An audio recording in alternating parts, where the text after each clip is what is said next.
close your eyes and drift away, because this is more than a story.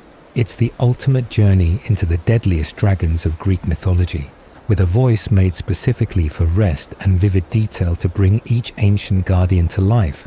This video blends myth, history, and calm narration to satisfy your curiosity while guiding you toward peaceful sleep. Tonight, we wander through Greece's most legendary dragon tales, told slowly, gently, and unforgettably. Now, if you genuinely like the amazing stories offered on this channel, make sure you like and subscribe, because it means the world to me. The Chimera was a terrible three-headed monster that struck fear into all who lived in the countryside of Lycia in Anatolia, a creature of strange and dreadful form that brought destruction wherever it roamed. Its body was unlike any other, for the front was the powerful body and head of a lion, with sharp teeth and a mane bristling in the heat of its own breath, while from its back rose the head of a goat, complete with its udders, and behind it writhed a serpent that formed its tail, its scales glistening with menace. This monstrous being was no ordinary beast, but was said to be the child of Typhoeus and Echidna, born from the union of two of the most feared creatures in existence. From its mouth poured great bursts of fire, scorching the ground and burning fields to ash, leaving behind blackened earth and the scent of smoke. It roamed freely, ravaging the land, destroying crops, and leaving villages in terror, for nothing could withstand its fury. In its time, it was said to have been raised by a king of Caria, yet its nature was only to bring havoc upon both land and people. Its form was that of three creatures joined into one: the lion at the front, the goat in the middle, and the serpent at the rear, each part alive, aware, and deadly, making it a terror unlike any other. It was often called Tricephalos, the three-headed, or Trisomatus, the three-formed, for no other name could so clearly speak of its unnatural shape. Many feared to even speak of it, for it seemed more like a curse from the gods than a living thing. When its fire roared, men fled, and when it struck, the damage was lasting and cruel. To end this threat, the hero Bellerophon was commanded by King Iobates to face the creature, a task given not in hope but as a trial from which none were expected to return. Yet Bellerophon did not walk but rode into battle upon the winged horse Pegasus, a creature as wondrous in grace as the Chimera was in terror. High in the air he approached, avoiding the reach of the serpent's tail and the lion's claws, and from above he struck, driving a lance tipped with lead deep into the monster's flaming throat. The fire within met the cold metal, and the heat was so great that the lead melted at once, flowing down into its gullet and choking the beast on molten metal. Its roar turned to a final gasp, the fire sputtered and died, and the Chimera fell, its body broken, its flames gone forever.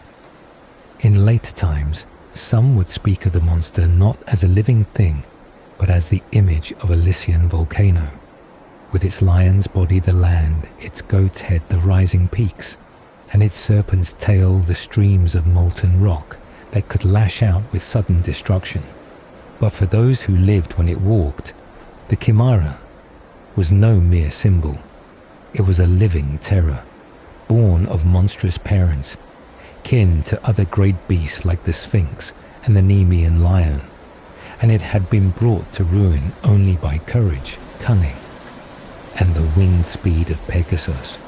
The Chimera was placed in ancient tales among the other dreadful creatures that stood at the entrance of Orcus, a monstrous fire-breathing being whose origin was believed by some to lie in the fiery earth itself.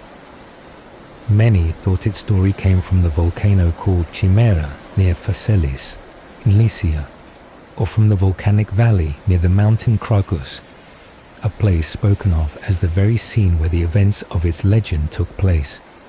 In works of art uncovered in Lycia, The chimera was sometimes shown not in its terrible three-form shape, but simply as a kind of lion, a beast still found in that land. Yet in the ancient songs, it was told as something far more fearsome.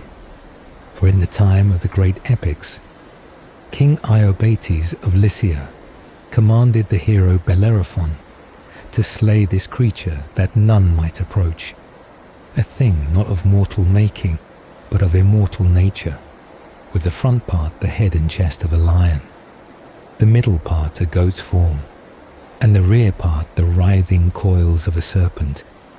From its mouth came the hot breath of a terrible flame, bright and fierce, a living fire that destroyed anything it touched. The poet told that Bellerophon, obeying the signs and will of the immortals, faced the chimera and brought about its death. In another telling, it was remembered that Amisodaros had once nourished this furious beast, raising it so that it became a great evil to many, a scourge upon the land. The oldest songs traced its birth back to Echidna, the half-serpent, half-woman monster, who bore the chimera as one of her terrible brood, a creature great and terrible, its nature filled with rage and its breath forever pouring forth raging fire. It stood as a terror of the earth, a thing not meant to be met by mortal strength, a beast whose very form defied reason, a lion to strike with claws and fangs, a goat to gore with its horns, and a serpent to lash and bite with venom. All who told its story spoke of its danger and the destruction it brought, and in the hearts of those who heard, the image of its blazing breath and unnatural body lived on as a memory of a monster that seemed as much a part of the land's fire and smoke as it was a living creature.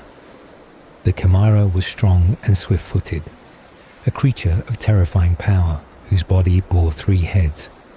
One was the glare-eyed head of a lion, fierce and ready to tear with its fangs. Another was the head of a goat rising from its back, and the third was the head of a great serpent, a powerful dragon whose coils and venom added to its deadly form. From its many mouths came breath both hot and destructive, for the chimera was fire-breathing, a beast unlike any other that roamed the earth. Yet its life came to an end when the winged horse Pegasus carried the brave Bellerophon into battle, and together they caught and slew the monster, ending its reign of terror. Before its death, the chimera had also, in union with the 2-headed hound Orthos, become the mother of other deadly beings, among them the Sphinx, who would bring death with her riddles, and the Nemean lion, whose hide could not be pierced by any weapon. In the songs of the poets, the chimera's name was spoken alongside other monstrous children of Typhoeus, for its strength and destruction were known far and wide. Even in the hymn to Apollo, it was named as one whose power could not save those doomed to die, for against cruel death neither Typhoeus nor the ill-famed chimera could prevail. In the Odes of Pindar, the tale of Bellerophon's victory over the fire-breathing beast was sung, the moment when its flame was quenched and its life was ended. In the words of philosophers such as Plato, the chimera was remembered as one of those strange natures told of in ancient fables, like Scylla and Kerberos, made of many forms grown together in one, a thing both wondrous and fearful to behold. In the account of the old mythographers, King Iobates of Lycia sent Bellerophon to slay the chimera, but he did so believing the task would lead to the hero's death, for he thought no man could survive a meeting with such a beast. The chimera's body was a thing of nightmare, its lion's head ready to bite, its goat's head to gore, and its serpent's head to lash and strike, each part alive and deadly, each head feeding the whole with its own strength. Swifter than most horses, strong enough to tear apart any who dared face it, and filled with the rage of the fire that burned in its throat. The Chimera was a creature born of monsters, a terror to the land, and a challenge only the bravest could meet. Yet, for all its strength and swiftness, it fell beneath the combined power of Pegasus and Bellerophon, who struck it down and left its body lifeless, ending a threat that no other had dared to face. It was said that not even a great number of men together could subdue the Chimera, much less a single one, for it was a single creature that carried within it the force and fury of three beasts. Its front part was the powerful and deadly body of a lion, with claws to tear and fangs to crush. Its tail was the long, coiling form of a draken, strong and venomous, and from its middle rose the head of a goat, through which it breathed out streams of blazing fire. This monstrous being roamed the land freely, despoiling the countryside, leaving blackened earth and ruin behind it, and ravaging the herds so that none could keep their flocks safe. In the old tales, it was said to have been reared by Amisodaros, as the poet Homer sang, and in the account of Hesiod, its parents were named as Typhon and Echidna, whose other children were themselves terrors of the earth. Against such a creature, the hero Bellerophon was sent, and he mounted the winged horse Pegasus, born from Medusa and Poseidon, a creature swift enough to fly high above the reach of the beast's claws and flames. From the air, Bellerophon rained down arrows upon the Chimera, striking it from a place it could not touch, until at last its fire was quenched and its life ended. The geographer told that the scene of this myth lay in the lands near the coastal mountain called Kragugus in Lycia, a place with 8 great promontories and a city of the same name, and not far from these heights was a ravine also called Chimera, said to be linked to the story of the monster. In later days, the deeds of Bellerophon were shown in art, as Pausanias described, where in the shrine of Asclepios at Epidaurus, the throne bore in relief the exploits of Argive heroes, among them the slaying of the fire-breathing Chimera. Likewise, in the sanctuary of Apollon and Amyclae near Sparta, the throne was carved with many scenes, and among them too was the image of Bellerophon's battle against the beast, a reminder of the time when the land was freed from a terror that had seemed beyond the power of mortals to overcome. On the left stood Echidna and Typhoeus, and on the right the Tritones, and between them was shown Bellerophon in the land of Lycia, striking down the Chimera. It was told that Iobates, king of Lycia, once received a letter from his son-in-law Proitos, and in it were words commanding that Bellerophon should be put to death without delay. Yet the king, unwilling to stain his hands with such an act, chose instead to send the hero against the fire-breathing Chimera, hoping the monster would destroy him. This beast was a terror of the land, spoken of in the old songs as having 3 heads, its forepart the shape of a lion, its middle the form of a she-goat, and its hind part the coils of a great serpent. From its body came forth blazing fire, and it was kept by Amisodaros, king of Lycia, for the ruin of many, a creature of mixed nature and thought to be beyond the power of any to overcome.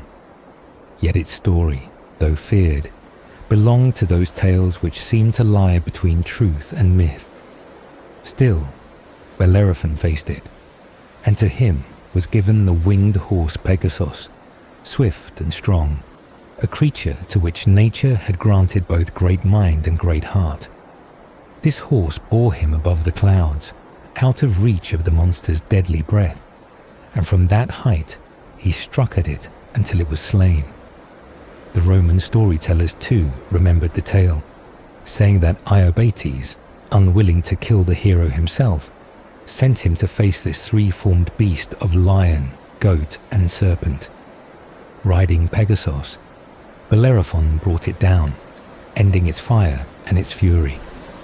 Yet in those same tales, it was said that after his great victories, the hero met his own fate far from that battle, falling in the plain of Alion, and so the image of his triumph over the Chimera was forever bound to the memory of his later fall. It was told that in his later days, the hero wandered the plains and there dislocated his hip. But long before that, the tale began with the monstrous birth from Typhon the giant and Echidna, for from them came the Chimera of Lycia. This beast had the forepart of a lion, fierce and strong, the hind part the coils and venom of a great serpent, and between them the body of a she-goat, from which burned the breath of fire. In those days, Croetus, king of Argos, knowing that the hero possessed the winged horse Pegasus, sent him to the father of his wife Antea, called by some Sthenobea, under the pretense of defending her honor, but with the true intent of having the youth face the Chimera, which was then laying waste to the land of the Lycians with its flames.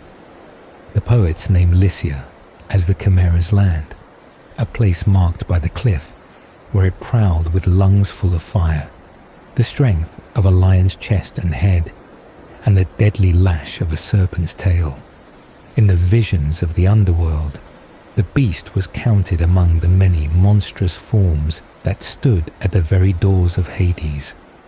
The centaurs, the double-shaped Scylli, the 100-handed Briareus, the hissing serpent of Lerna, the Chimera armed with living flame, the dread Gorgons, the winged Harpies, and the great three-bodied Geryon.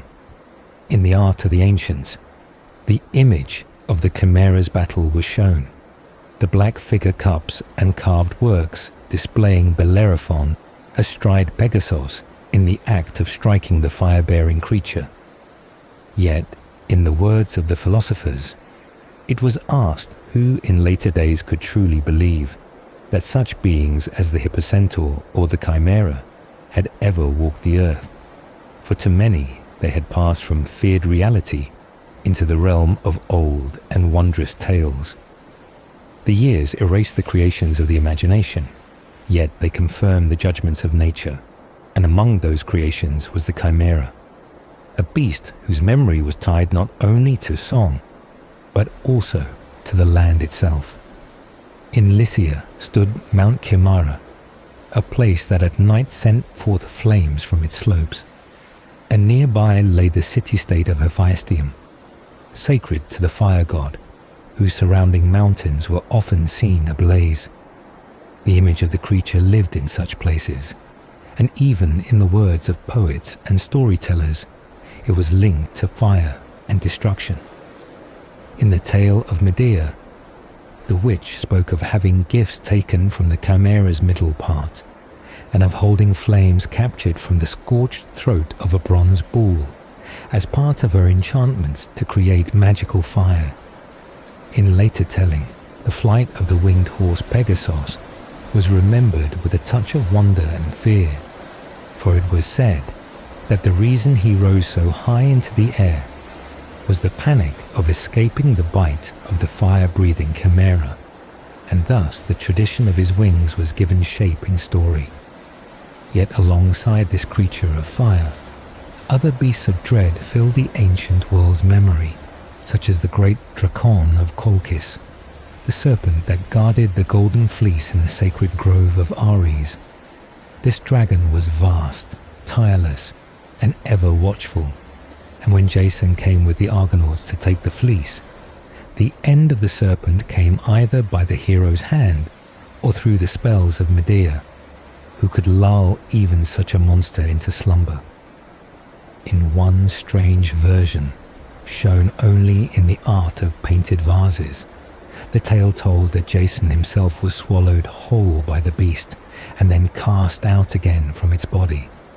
The teeth of this dragon, filled with magic, were taken by King Aeetes, who would sow them into the earth to bring forth warriors. And so the memory of the Chimera, the fiery mountain, the winged horse, and the watchful serpent remained bound together in the old stories, each a part of the world where monsters still lived in the minds of those who told of them. He commanded Jason to sow the dragon's teeth in the sacred field of Ares, using a plough drawn by bulls that breathed fire.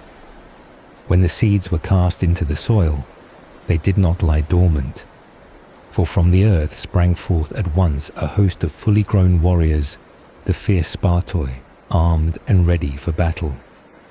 The teeth of the Ismenian dragon of Thebes, a creature closely akin to the Colchian serpent, when sown by Cadmos, had given rise to a similar band of men sprung from the ground.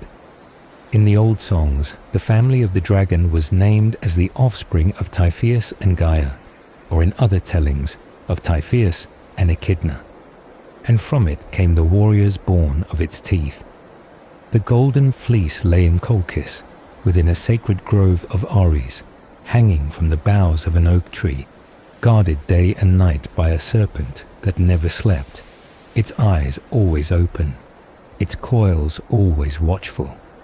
When Jason came to take the fleece, Medea guided him in the night to where it hung, and with her knowledge of drugs and charms, she put the serpent into deep slumber, so that it lay unmoving while the prize was taken.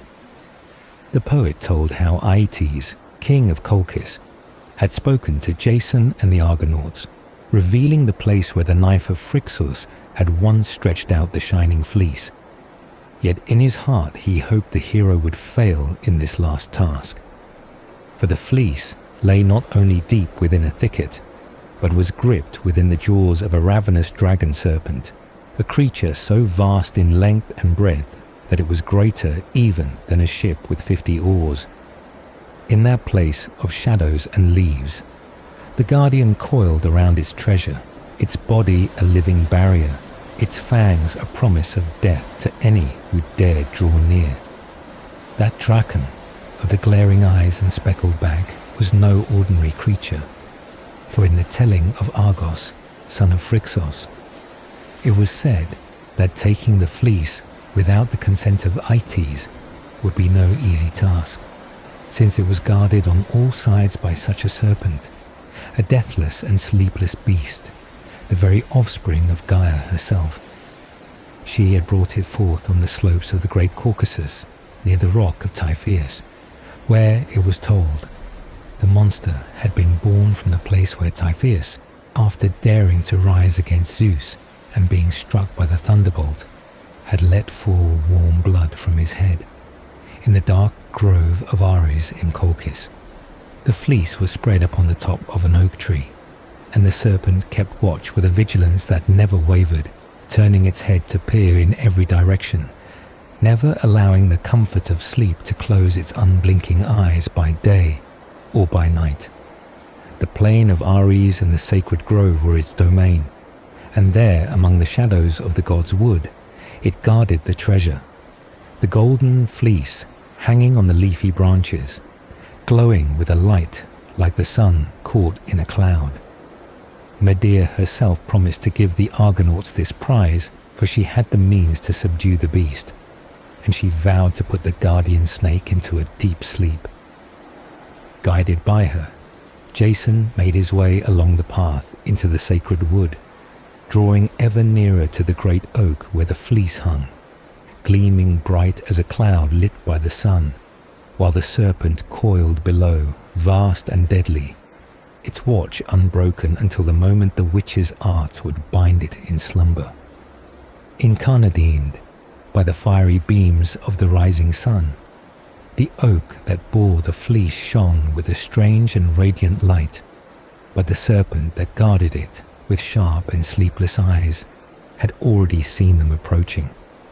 He lifted his long neck and confronted them, hissing with a sound so terrible that the high banks of the river and the deep hollows of the wood hurled it back in echo. And far away in Titanian Aeaea, it reached the ears of the Colchians, dwelling by the outflow of the river Lycos, where its sacred waters part from the loud-flowing Araxes, and then join again with the stream of the Phasis. to flow together into the Caucasian Sea. In distant homes, babes sleeping in their mother's arms woke startled at the sound, and mothers, struck with sudden fear, pressed them tightly to their breasts. The monster's body, bound in a sheath of horny scales, rolled forward in endless coils, each vast loop chasing the necks like dark eddies of smoke rising from smouldering logs, twisting and circling without end.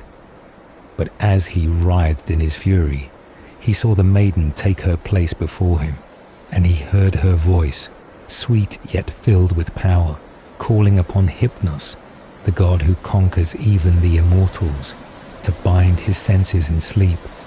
She called also upon the night-wandering queen of the underworld, Hecate, to lend her strength and favor to the task. Jason stood behind, gripped by dread, watching as the enormous serpent, still under the spell of her words, began to loosen the iron tension of his spine. His countless coils uncurled and his vast undulations smoothed out, until he lay still as a great dark swell rolling without sound across a sluggish sea, the glimmer of the morning light falling over his motionless form. His grim head still hung above them, the cold, glinting eyes fixed, and the cruel jaws ready to snap them up in an instant. Yet Medea, steady in her purpose, began to chant a spell, her voice low and unbroken, weaving power into every word. In her hand she held a fresh sprig of juniper, which she dipped into her dark and potent brew, the liquid clinging to its tips. She reached forward, and with careful, deliberate motion, sprinkled the serpent's unblinking eyes with the strongest of her drugs. As the heavy, rich scent of the magic spread around his head, winding through the air like an invisible veil, it reached deep into the beast's senses, and the force of it brought upon him the weight of irresistible sleep. Slowly, his jaw slackened and sank to the ground, his breath heavy and still. Behind him, the countless coils of his body unrolled in long, gleaming loops, stretching far back into the shadows, their length filling the deep wood in silent stillness. With the great guardian subdued, Medea called out to Jason, and he stepped forward, seizing the golden fleece from where it hung upon the oak, its brilliant glow spilling over the dark grove. Medea remained a moment longer, bending to smear the serpent's head with a salve drawn from her store of enchantments, ensuring his slumber would hold. Only when Jason urged her to return did she rise and lead the somber grove of Ares, the treasure now in their hands. In later tellings, it was said that this dragon, relentless and vengeful, pursued them far, even to the land of the Phaeacians, before its end. Others told that it had been a four-nostril serpent, a creature whose breath came like steam from deep caverns, and that Jason had stilled it with simples before taking the fleece and mastering the fire-breathing bulls. Some spoke that with Medea's aid the dragon was not merely lulled but slain outright with her poisons, a creature of myth that had never once known rest until that moment, its coils forever broken where it had once guarded the shining prize. She left the sacred precinct and made her way with Jason down to the sea. In other tellings, some sought to explain the tale in a different way, saying that Aeetes had built a wall around the place where the golden fleece was kept, and had set many guards there, men from the Tauric Chersonese, fierce and unyielding. It was from the presence of these guards, they said, that the Greeks later shaped their wondrous and fearful myths. The story grew that fire-breathing bulls stood watch about the precinct, but this came from the name of the Taurians themselves, whose strength and cruelty toward strangers became, in the hands of poets, the image of cattle spewing flame. In the same way, the name of the guardian set to watch over the sacred place, a man called Drakon, was turned by the storytellers into a monstrous serpent, vast and sleepless, coiled about the treasure and feared by all. In the words of later poets, The voyage of the Argonauts was given its great purpose. In the land of Colchis there was kept the Golden Fleece, once belonging to the ancient ram that had carried Helle and Phrixus across the sky. Jason took upon himself the burden of claiming this prize, though it was guarded by a Drakon, whose look alone was filled with terror, a creature that spurned the very thought of sleep, holding the fleece bound in the living chains of its endless coils. It was this being, watchful and unyielding, that stood between the hero and the prize he sought, and its presence made the task one spoken of for generations. This creature, the Drakon, was said to have a nature bound to gold, so that whatever golden thing it beheld, it loved and guarded as its own. Thus in the far land of Colchis, the golden fleece was held within its coils, and in another place the golden apples of the Hesperides were likewise claimed by a sleepless serpent. For to the Drakon, the gleam of gold was a thing to cherish and defend. In the painted works of the ancients, the tale was shown in vivid form. The ship Argo, forcing its way along the river, the oars sending up high splashes, and at the stern a maiden standing near a man in armor, while upon the sacred oak the great Drakon lay sprawled, its many coils twined about the trunk. Its head, heavy with the weight of slumber, hung low toward the earth, for after the contest with the bulls, Medea had charmed the guardian into deep sleep. In that moment, the fleece of the ram with golden wool was taken as prize, and the crew of the Argo made ready for swift departure, knowing that the maiden's deeds would soon be discovered by the people of Colchis and by Aeetes himself. In the oldest accounts, the Drakon was named as a child of Typhon and Echidna, born among other monstrous offspring, its purpose to keep watch forever over the sacred treasure. When the great serpent was subdued with potent drugs, Jason took the fleece from its place in the shrine, its brilliant light spilling across the grove. So it was told again that from Typhon, the giant, and Echidna came the Drakon of Colchis, sleepless and fierce, until the moment magic overcame its endless watch. From Typhon and Echidna were born many dread creatures, among them the great Drakon that guarded the ram's fleece in the land of Colchis. This serpent was shown in the works of the ancients, its vast coils wrapped around the sacred tree, its eyes fixed in eternal watch. In the words of the poets, Medea spoke of the dangers that awaited Jason. If she did not aid him, the burning breath of the bulls would consume him, and he would face the fierce warriors born from the earth itself, or be given as prey to the Drakon, who claimed both the hero and the prize for his own. She thought of urging on these dangers, of letting the bulls and the earthborn men and the sleepless serpent have their way. Yet her heart turned to another choice.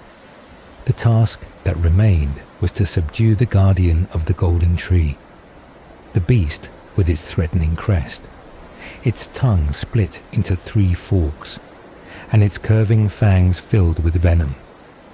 This ghastly keeper of the treasure never knew rest, its eyes forever open, its coils forever wound about the prize.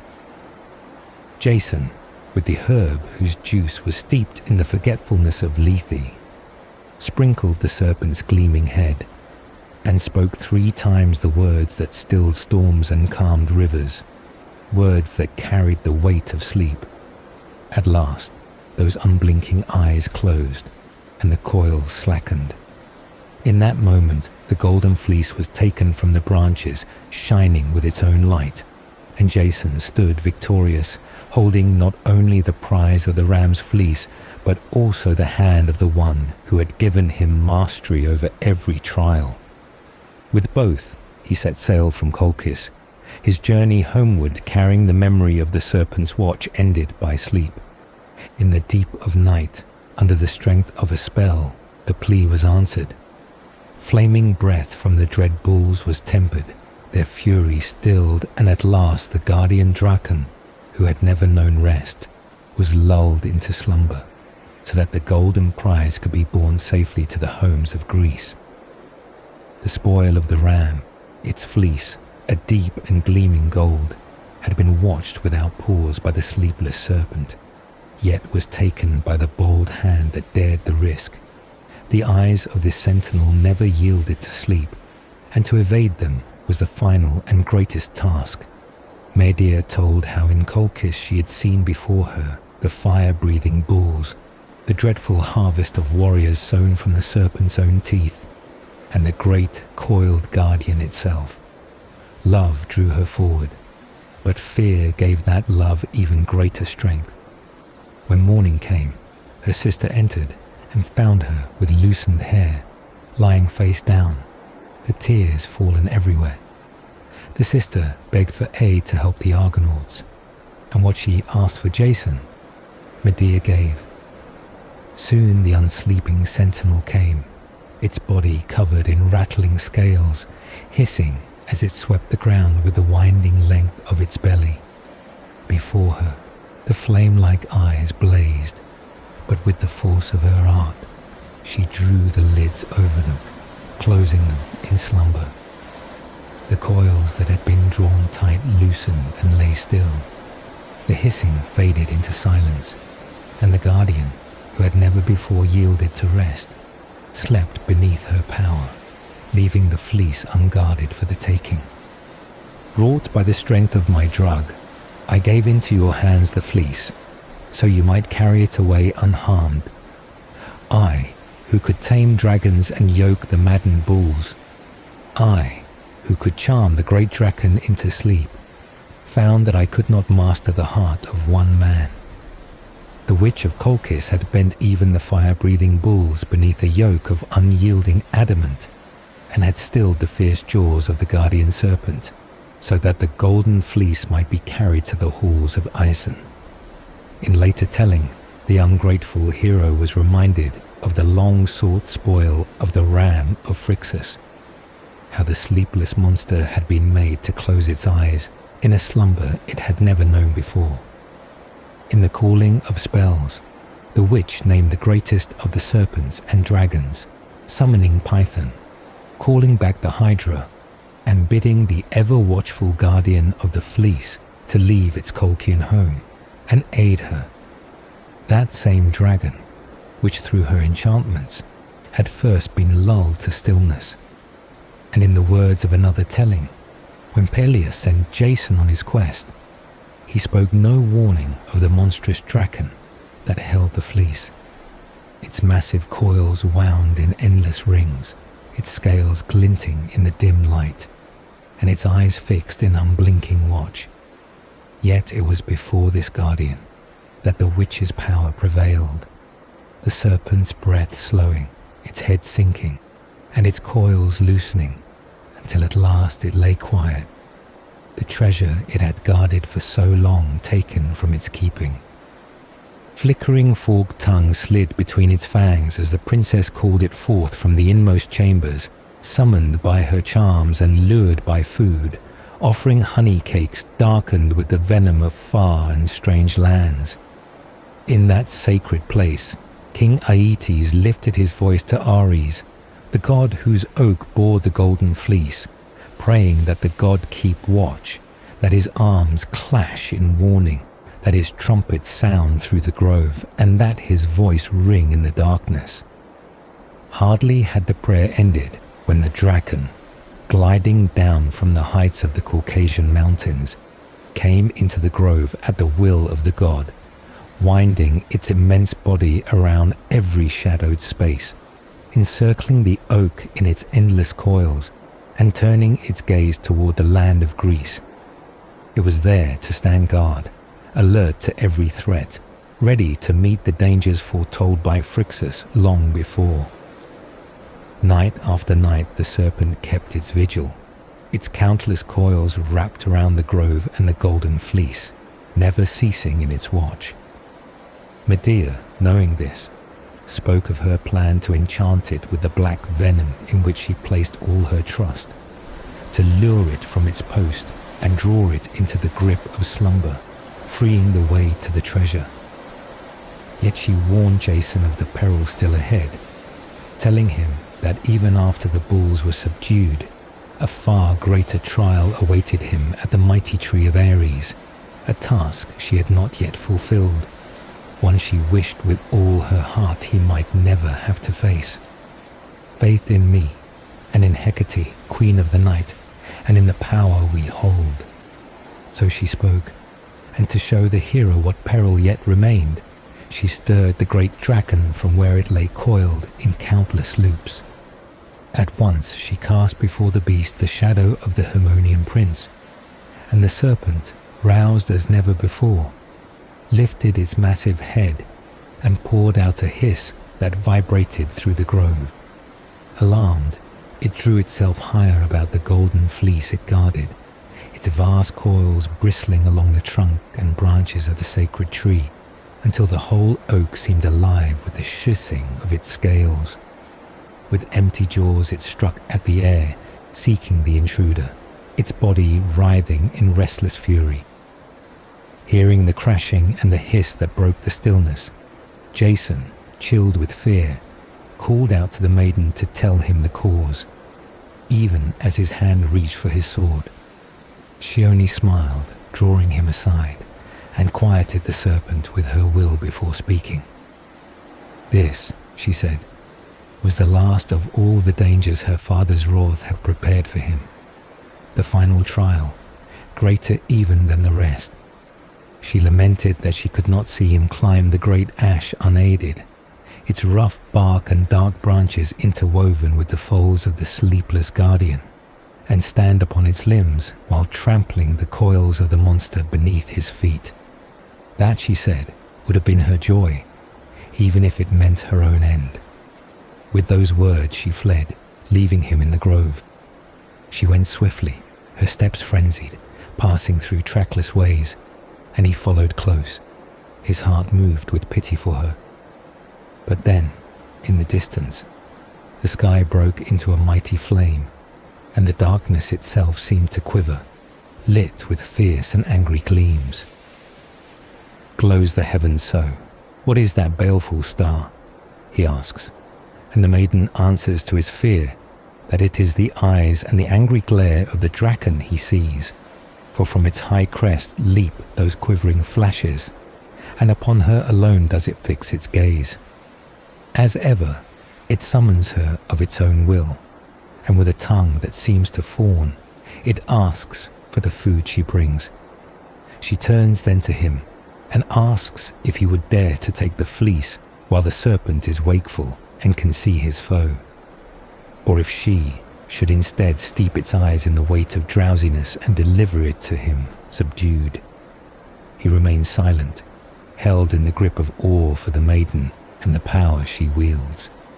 Then the Colchian lifts her hands toward the stars, the wand clasped within them, and pours forth her spells in the harsh and flowing rhythm of her native tongue, calling to Somnus, the all-powerful god of sleep. From every quarter of the world she summons him, bidding him to come down upon the serpent alone.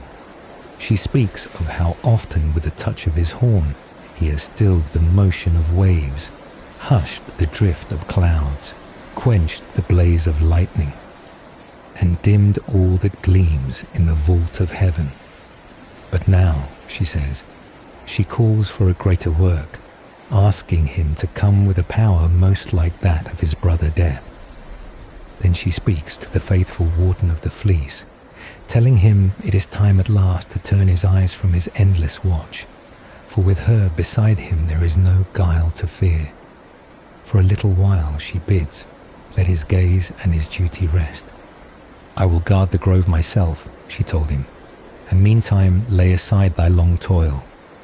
Yet the great guardian would not abandon the Aeolian gold to weariness, nor surrender his eyes, though longing, to the pool of slumber. When the first soft breath of drowse touched him, he shuddered and cast it off, shaking free the beguilement from his vast body. But the Colchian did not relent. Her hands foamed with the mixing of hell-born poisons, and she scattered the dark stillness with the boughs of lethe steeped in forgetfulness. Her voice wove unceasing spells, her tongue and hands summoning the full might of Stygian power, forcing his unwilling gaze to falter. At last, the weight of sleep pressed down upon his blazing wrath, and his towering crest began to sink. The massive head, nodding, was overpowered, and the thick neck slipped away from the golden fleece it had so long guarded. When she saw her dear Draken's head resting on the ground, she rushed to him and threw her arms about the vast coils, weeping both for her charge and for the cruelty she herself had done.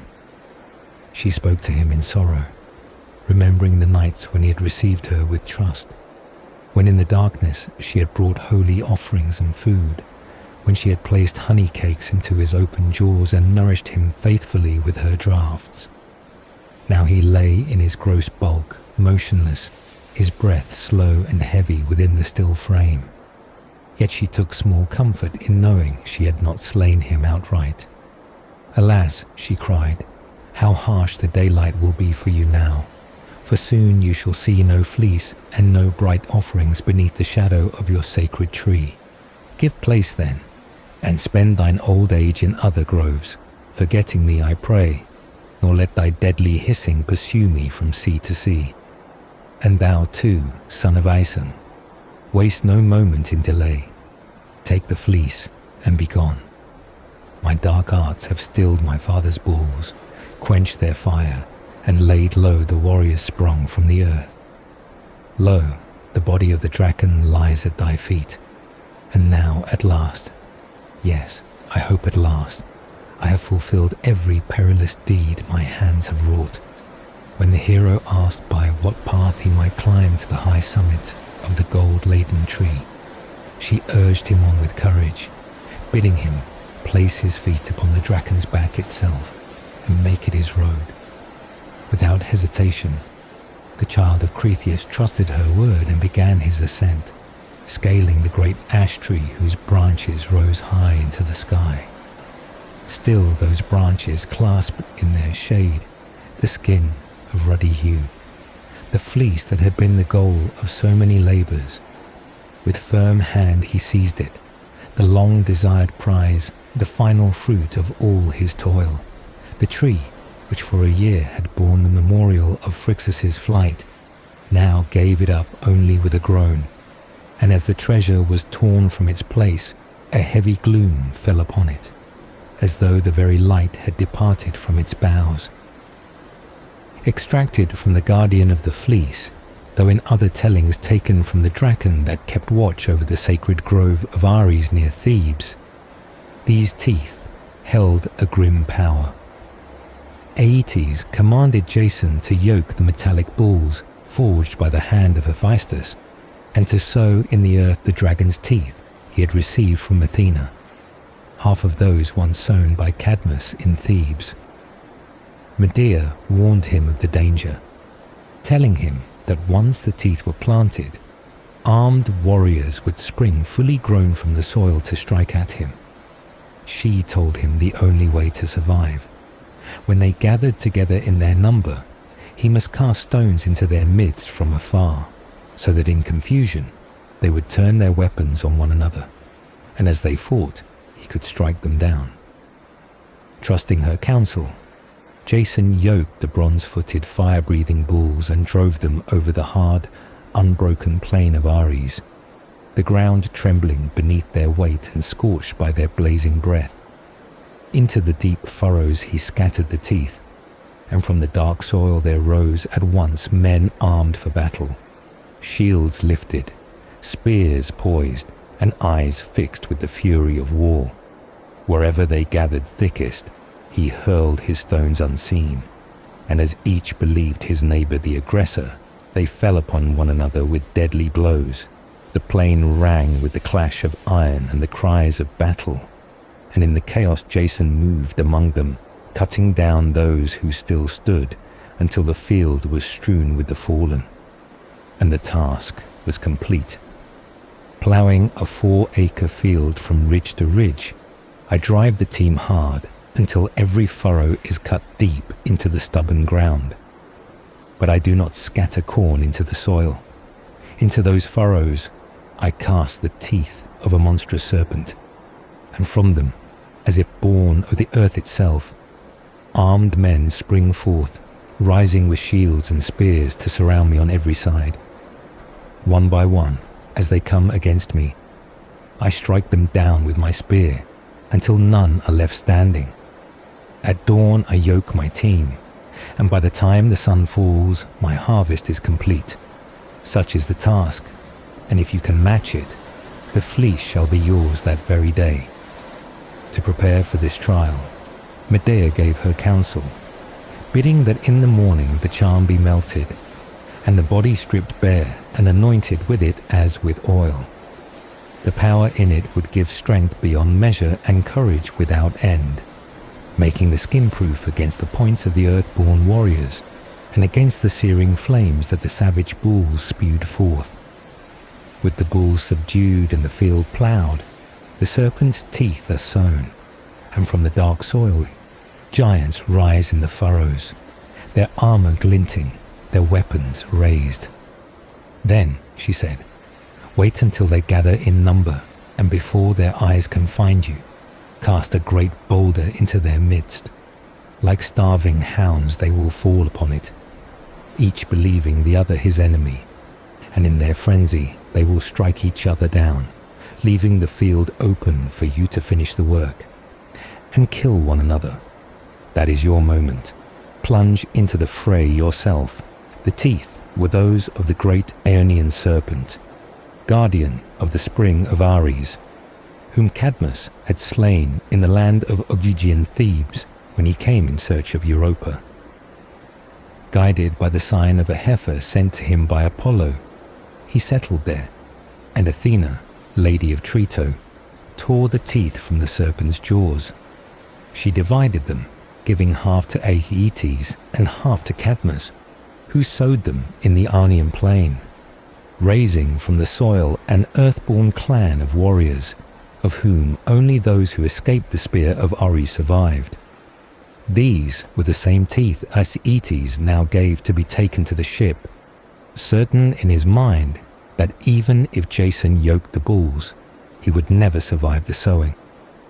Jason himself told his comrades that Aeetes had 2 bulls with feet of bronze and breath of fire, grazing on the plain of Ares, and that he must drive them across 4 acres of unbroken ground, sowing in it the serpent's teeth that would spring into men clad in bronze. All these, he said, must be slain before the day's end. And when at last the ship was made fast, Jason leapt ashore, his mind fixed on the trial ahead, the image of the fire-breathing bulls and the earthborn warriors clear before him, knowing that the task would demand both the strength of his arm and the cunning of his mind. Ship and entered the lists with spear and shield. In his grasp he carried a shining bronze helmet filled with sharp dragon's teeth, and from his shoulder hung his sword. His body was bare, gleaming in the light, so that in his form he seemed as like Apollo of the golden sword as he was to Ares, god of war. Casting his gaze over the field, he saw the bronze yoke waiting for the bulls, and beside it the plough, forged in a single piece of hardened steel. Striding forward, he planted the butt of his heavy spear deep into the earth and rested the helmet against it, then advanced with only his shield to inspect the countless hoof marks pressed into the ground where the bulls had trod. From deep below, from their smoky lair hidden in the bowels of the earth, the pair of bronze-footed bulls emerged, their breath exhaling great blasts of fire. At the sight, the Argonauts were seized with terror, but Jason stood firm, his feet planted wide, his frame unshaken, as a rock stands against the crashing waves in a storm. The bulls roared and charged, their great horns lowering to strike, and their heavy foreheads crashed against the center of his shield. Yet not even the force of both could move him a single inch from where he stood. Flames poured from their mouths, the fire leaping and spitting, as from a pierced crucible when the smith's bellows, sometimes still, sometimes surging, drive the heat to sudden life, and the blaze leaps high in a torrent of light. With a terrific roar, and the searing heat struck at him from every side with the force and swiftness of lightning. Yet the power of Medea's magic shielded him from harm. Moving with sudden strength, he seized the right-hand bull by the tip of its great horn, and with all his might, dragged it toward the waiting yoke, forcing it down upon its knees with a sharp kick to its bronze-clad foot. The second beast rushed at him, but it too fell at a single, well-placed blow, and Jason, now having cast aside his shield, stood firm with his feet braced against the scorched earth. Though flames wrapped him on every side, he held both bulls pinned to the ground, their foreknees bent low beneath his grip. Aeetes, watching, could not hide his wonder at such strength.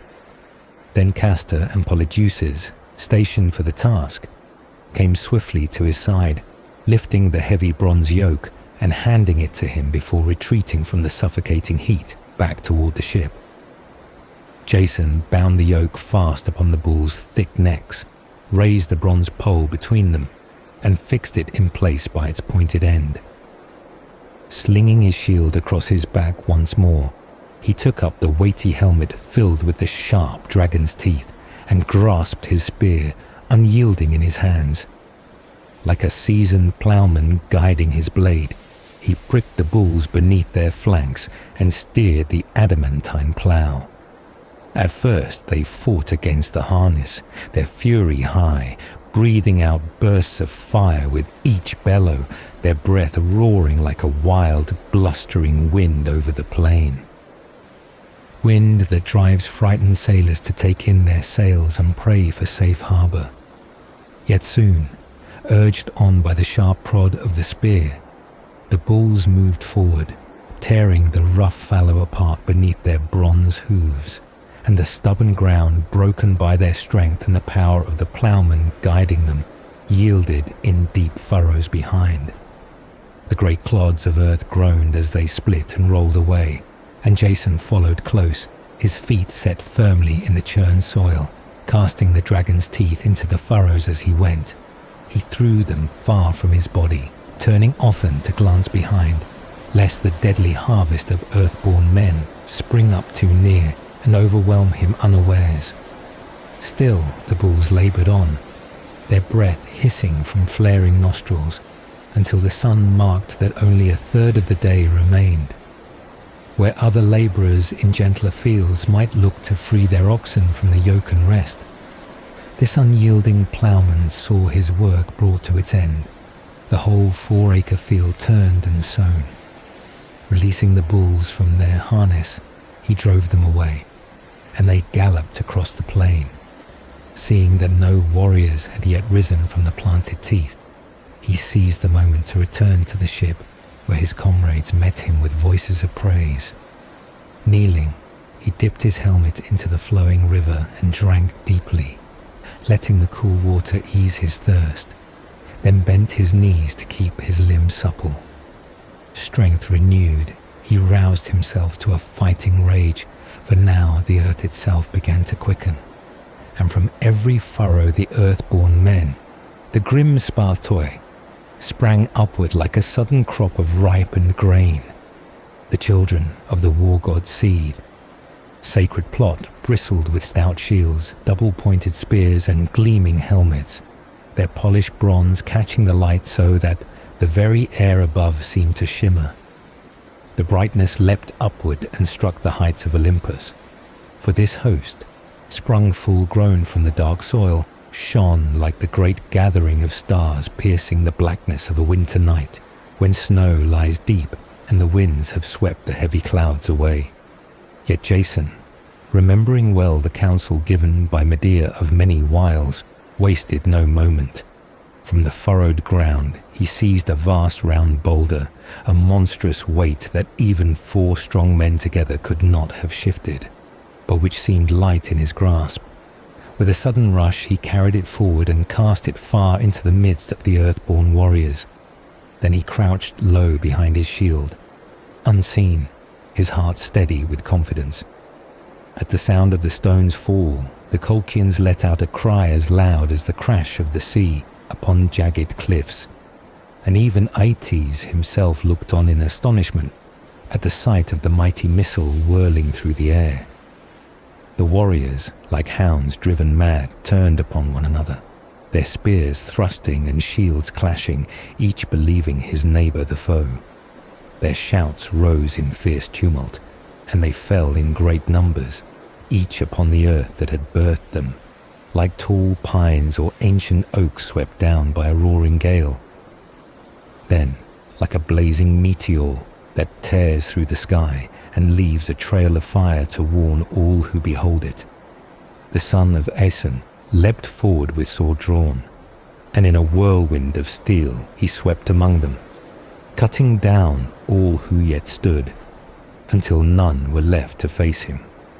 Down, striking wherever he could, for many of the warriors had but half emerged from the soil, showing only their flanks and bellies, while others had their shoulders clear, and some had fully risen to their feet, already rushing forward into the fight. It was as if a farmer, warned of an enemy approaching his borders, seized a newly sharpened sickle, and fearing that the foe might harvest his fields before him, hastened to cut down the green and unripe crop, not waiting for the season and the sun to bring it to ripeness. So Jason reaped his grim harvest of earthborn men. Blood ran through the furrows as water runs through the channels of a spring, and still they fell, some face first, their teeth biting into the rough clods, some on their backs, others collapsed on their hands and sides, twisted like strange creatures from the sea cast upon the shore. Many were struck down before they could even lift their feet free of the earth, left lying with the cold dew of death upon their brows, each trailing behind him in the dirt the part of his body that had risen into the light of day. They lay as saplings in an orchard lie, bent to the ground when Zeus sends driving rain and wind to snap them at the root. Such was the sight spread before the eyes of Aeetes, and such the bitterness that filled his heart as he beheld the ruin of the warriors born from the teeth he had given, now fallen lifeless in the very field where they had so fiercely sprung. A helmet, the dragon's teeth, from which a tribe of armed men would rise, destined to turn their weapons upon one another until all lay dead. When the ploughing with the bulls was done and the earthborn warriors had sprung up from the soil, Jason, following Medea's counsel, cast a great stone into their midst. Thinking it the work of their neighbours, they fell upon each other in furious battle and left none alive. Aeetes had told of the plain of Ares lying before the city, rough and untilled for many years, where the fire-breathing bulls roamed. These beasts, once yoked to the plough, now grew wilder with each passing year, their temper fierce, their flames leaping higher from their mouths.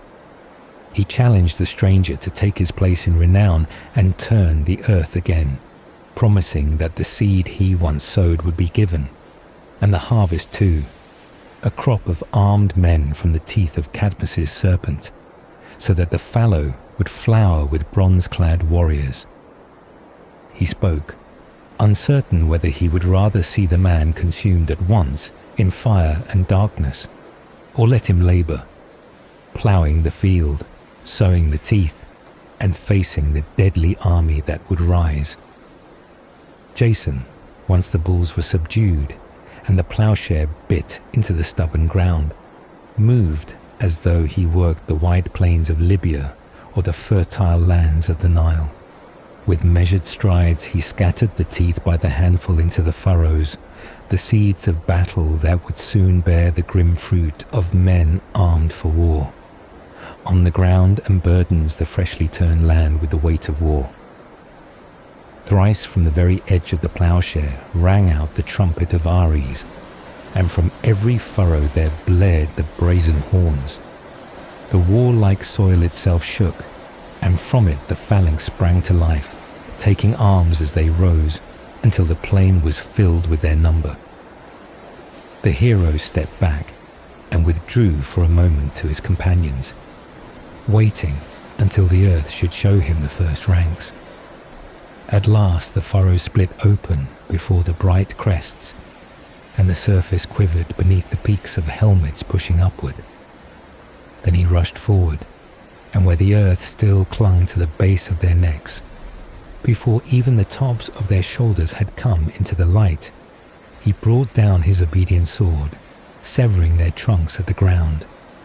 As others followed, their corselets glinting, or their hands emerging first from their mother earth, he struck them down before they could strike at him. Yet for all his swiftness, he could not match the thousands springing up to either side, the banners of the earthborn warriors thickening on every hand. Once more he turned to the arts of the Colchian, loosening the fastening at his helmet's base to prepare her stratagem, though his spirit still longed to challenge the whole array himself. But no opening offered, so dense were the ranks and so loud their shouts and the calls of their war horns. And now, all at once, the entire host caught sight of him, and from every side a storm of weapons flew toward his solitary form.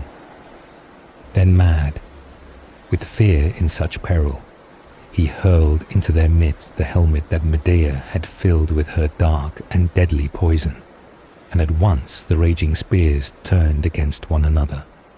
As the mournful Mother Rhea drives the Phrygians into their yearly frenzy, or as the war goddess Bellona drives her long-haired eunuchs to wound themselves in madness, so did Medea's art set the warriors against their own kin, filling their hearts with blind fury.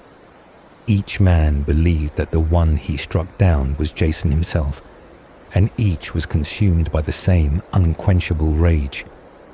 The field roared with the clash of bronze upon bronze, the cries of men meeting the blows of their brothers.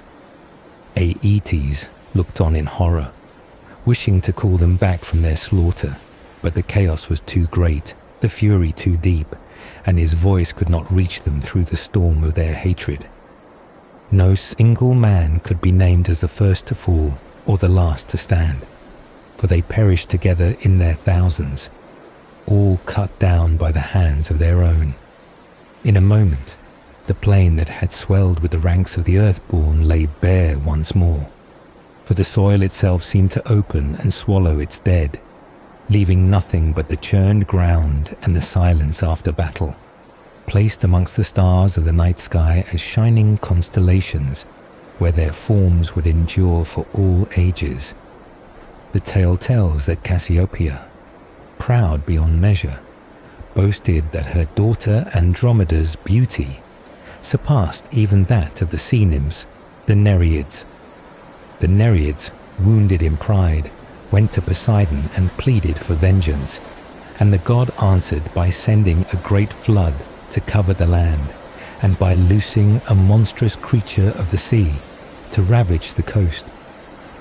In despair, the people sought counsel from the oracle of Ammon, who declared that the only way to be freed from this torment was to give the maiden Andromeda to the monster as a sacrifice. Bound by the will of his people and the weight of prophecy, Cepheus chained his daughter to a rock by the sea, leaving her to await her fate. It was in this moment of peril that Perseus, returning from his triumph over Medusa, came upon the scene. Seeing the maiden bound and the monster drawing near through the waves, he descended in haste, fought the creature with all his strength, and struck it down. In gratitude, he claimed Andromeda as his wife, and their union was sealed. To mark her rescue and to honor her deliverer, Athena placed the image of Andromeda in the heavens, as a maiden with her arms stretched out, still bound to the rock, so that all might remember the moment of her salvation. Some among the ancients said this took place near Iope in Phoenicia, while others set the scene in far Ethiopia. And though the poets once filled the stage with the telling of this story, their works have long since been lost to time.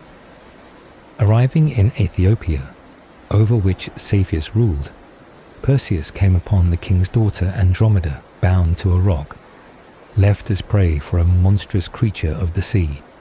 This fate had come upon her because her mother, Cassiopeia, in her pride, had boasted that her beauty surpassed that of all the Nereids.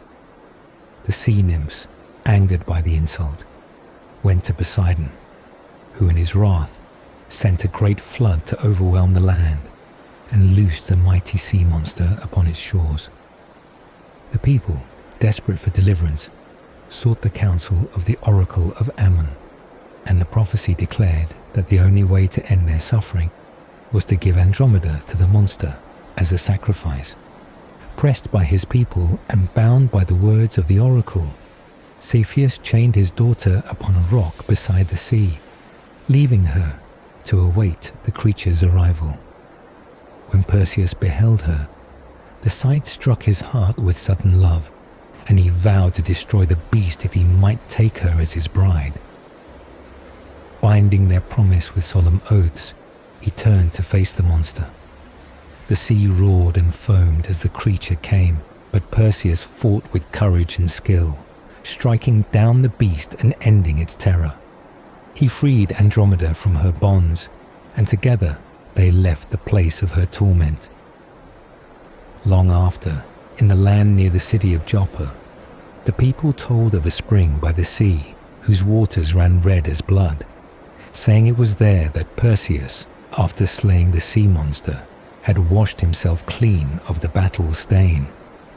The blood in the spring was said to be the stain left when Perseus, having slain the sea monster, cleansed himself after the battle. In the painted scene described, it is not the Red Sea nor the distant lands of India that are shown, but the shores of Ethiopia, and upon them a Greek hero who had journeyed far. The deed he had undertaken was said to be for love, for Perseus had come to this land to face the monstrous Ketos that had been ravaging both the herds and the people. The painter gave glory to the tale and showed deep pity for Andromeda, who had been chained to the rock as an offering to the creature. The moment depicted was after the struggle had ended, with the Ketos lying dead upon the shore, its vast body sprawled across the sand, the tide around it running red with its blood.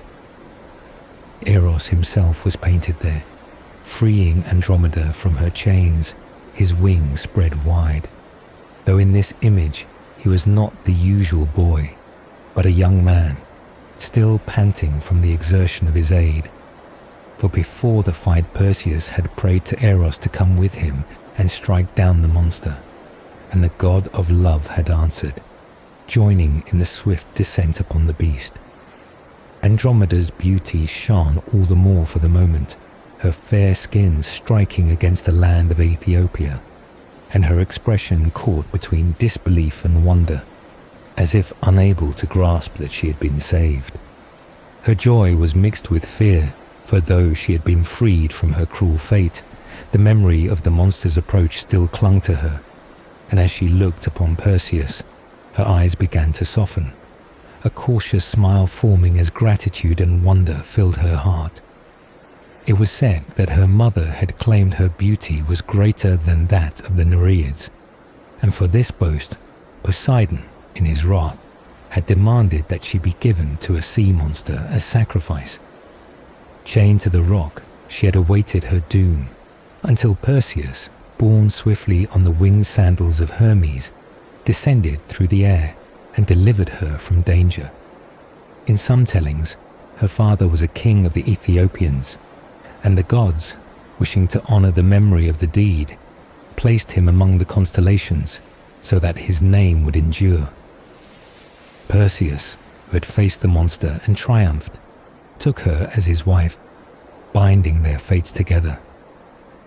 The sea monster, vast and terrible, had been sent by the god of the sea to bring death to her, yet it was struck down by the hero's hand, because of its immense size and the courage it took to destroy it. The creature, too, was set among the stars as the constellation Cetus, so that the tale of its coming and its fall would be remembered for all time, glittering in the heavens beside those whose lives it had once threatened. Where Cepheus ruled the Ethiopians, there stood Andromeda, innocent yet condemned by the unjust decree of the god of the sea, made to suffer for the prideful words of her mother. Her form was bound in chains to the cold surface of a rock, the salt wind carrying the scent of the ocean around her. The sentence was not her own doing, but the bitter result of her mother's boast, a boast that dared to place her beauty above that of the sea's divine daughters. It was there that Perseus, passing above on his winged course, caught sight of her. At first, he might have believed her to be a sculpture. So still was her body, so flawless her form, and only the faint stirring of her hair in the breeze and the glistening of tears upon her cheeks revealed that she was alive. In that moment, love struck him without warning, a sudden fire that spread through him before he even understood it. He hovered in the air, unable to turn away, gazing upon her with awe as if nothing else in the world existed. Drawn down to her, he saw the cruel bite of iron against her wrists, the indignity of such beauty bound in such a way, and his heart swelled with indignation. He thought that the only chains worthy of her were those that bound hearts together in love. His voice called out to her, asking her name, the name of the land she stood upon, and the reason for her suffering.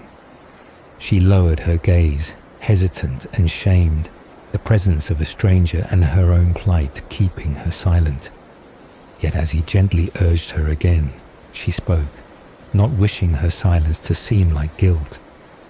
She told him her name, told him of the land over which her father ruled, and of the fatal pride that had caused her mother to speak words that would become her bane. The story was not yet finished, when a terrible sound rolled over the waters, deep and unrelenting, the kind that chills the blood. From the dark depths of the sea, a monstrous shape began to rise, the broad and glistening expanse of its chest breaking the surface, each movement sending great waves outward. A cry escaped her lips, a sound sharp with terror, as the shadow of death loomed closer. Her father stood nearby, powerless to shield her, his heart torn between love and helplessness.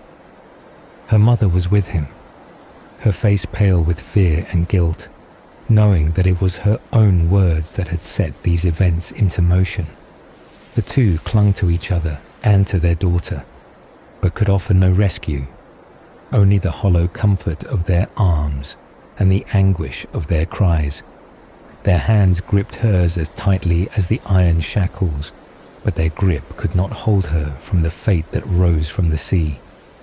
And as they remained there, bound by despair, the stranger, newly arrived yet already bound to her by the force of his heart, stood ready to face what was coming.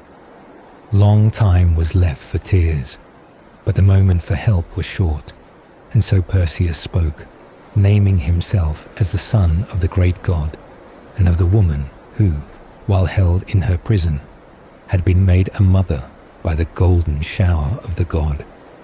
He declared himself as the one who had struck down the snake-haired Gorgon, the one who had dared to ride the winds of heaven on soaring wings, and he offered his courage and his strength in return for the hand of the chained maiden, certain that no man could rival him as a suitor. To the promise of such a match, he added the pledge of his service, saying that if his bold plan and his valor could bring about her rescue, then she would be his. The offer was accepted without hesitation, for there was no time to waste and no reason to refuse, and they called upon his aid, even offering their realm as part of the marriage gift. At that moment, the sea gave way before the advancing shape of the monster, its chest cutting through the waves like the prow of a great galley driven forward by the straining arms of its rowers. The distance between the beast and the rock was now no more than the length that a Balearic sling could hurl a leaden bullet across the air, when Perseus, the son of the god, leapt suddenly from the ground and rose high into the clouds. The dragon-like creature, catching sight of his shadow moving over the surface of the sea, struck savagely at the image it saw. Then Perseus, dropping swiftly through the open air, came down upon the back of the beast, and as it roared in fury, drove the curved edge of his blade deep into the flesh of its shoulder. The wound was grievous, and the creature twisted and writhed, at one moment rising upright above the surface, towering into the air, at the next plunging beneath the waters, then turning with the wild strength of a boar cornered by baying hounds. Again and again its snapping jaws sought their mark, but the wings of Perseus carried him clear of its deadly teeth, keeping him always beyond the reach of its bite as the struggle raged on. Perseus struck at every part of the beast that lay exposed, driving his curved sword deep between its ribs and into its broad back, a back encrusted with rough barnacles from long years in the sea, and slashing at the place where its tapering tail came to its fish-like end. The monster let out a terrible gush of purple blood, mingled with foam, the sea around it churning red and white together. The spray and blood drenched the plumes upon Perseus's head, weighing them down until the wings upon his ankles could no longer bear him aloft with the same swiftness. Seeing this, he sought a place to steady himself and spied a rock, bare and solid, when the water lay still, but swept over as the waves rose. Upon this rock he braced his body, pressing his left hand against a ridge of stone for balance, and with his sword he struck again and again, driving the blade into the groin of the beast with unrelenting force. From the shore came the sound of voices raised in joy, a cheer that rolled across the waters and seemed to rise upward to echo through the very halls of heaven. Cepheus and his queen, their hearts filled with rapture, hailed him as their son, the saviour who had preserved their home and their line. The maiden, freed at last, stepped forward from the rock, no longer bound by the iron that had cut her skin, the cause of his struggle and the reward for his pain and peril. Later, the king would say to his brother that it was not Perseus who had taken her from him, but the will of the sea's daughters, the wrath of the horned god of the waters, and the coming of the monster that sought to devour his own blood and kin. In the telling of poets, she was the maiden once vowed as a sacrifice to the beast of the deep, and she became the famed wife of the hero who had saved her.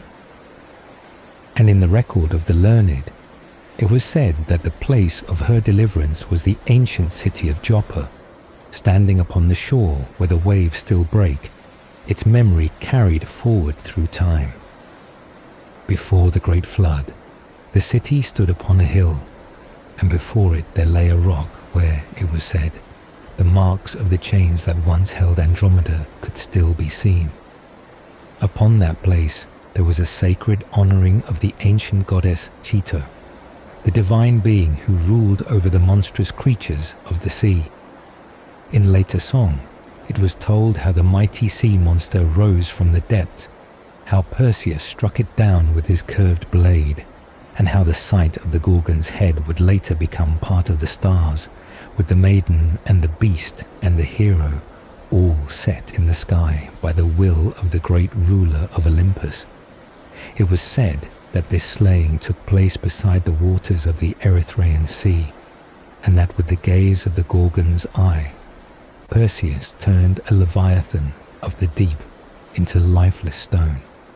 In another telling, the monster, brought forth by the god of the sea in his wrath, was transformed into a rock, and the Nereids themselves trembled at the sight of the one who had become the husband of the chained maiden. The remnants of her broken bonds were said to have lain upon the shore near that same sea, the sand touched by the shadow of the stone form that had once been the living terror from the depths. This vast creature, petrified in an instant, was given as a bridal gift, a token of the hero's courage and the peril he had overcome.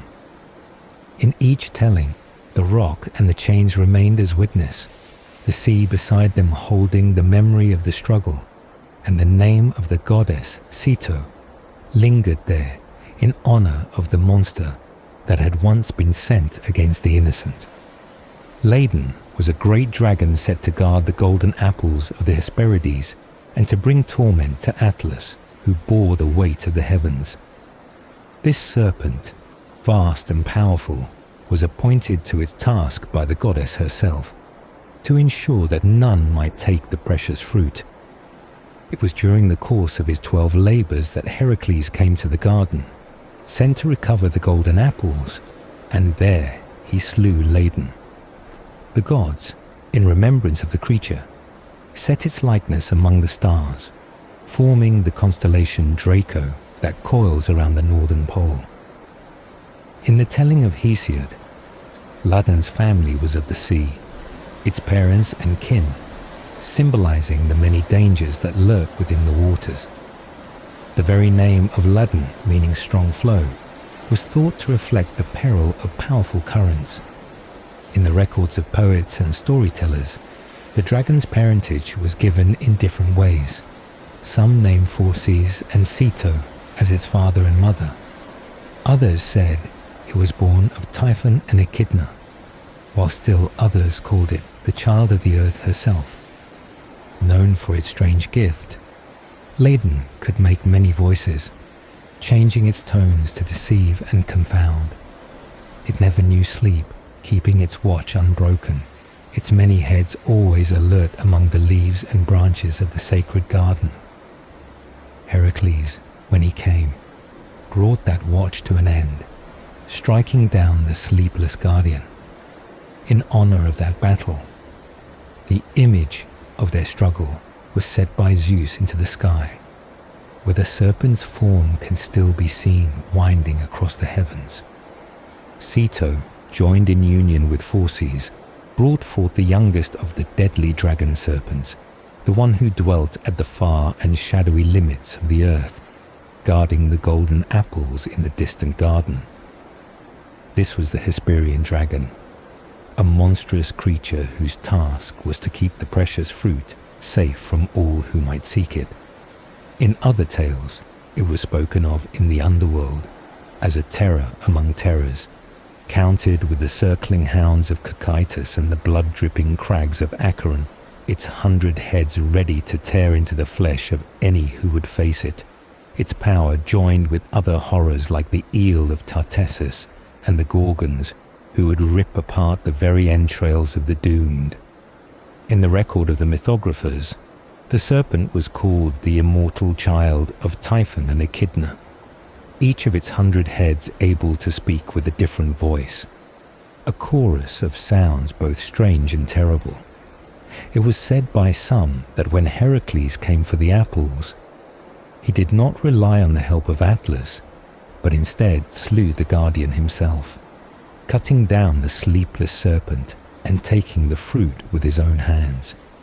The poets told also of the Argonauts, who came to that sacred place and found the grove where, until the day before, the serpent Ladon, born of the Libyan land, had stood watch over the golden apples in the garden of Atlas, its coiled form always alert beneath the branches heavy with their shining treasure.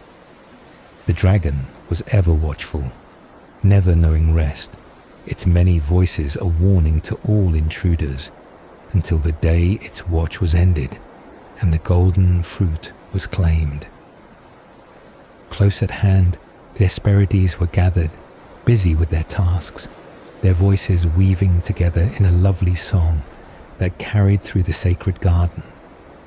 Yet the beauty of their music was shadowed by the sight before them. for the great serpent that had long guarded the golden apples now lay lifeless at the base of the shining tree. Struck down by Heracles, its vast body stretched motionless upon the ground, save for the very tip of its tail, which still twitched faintly in the last echo of life.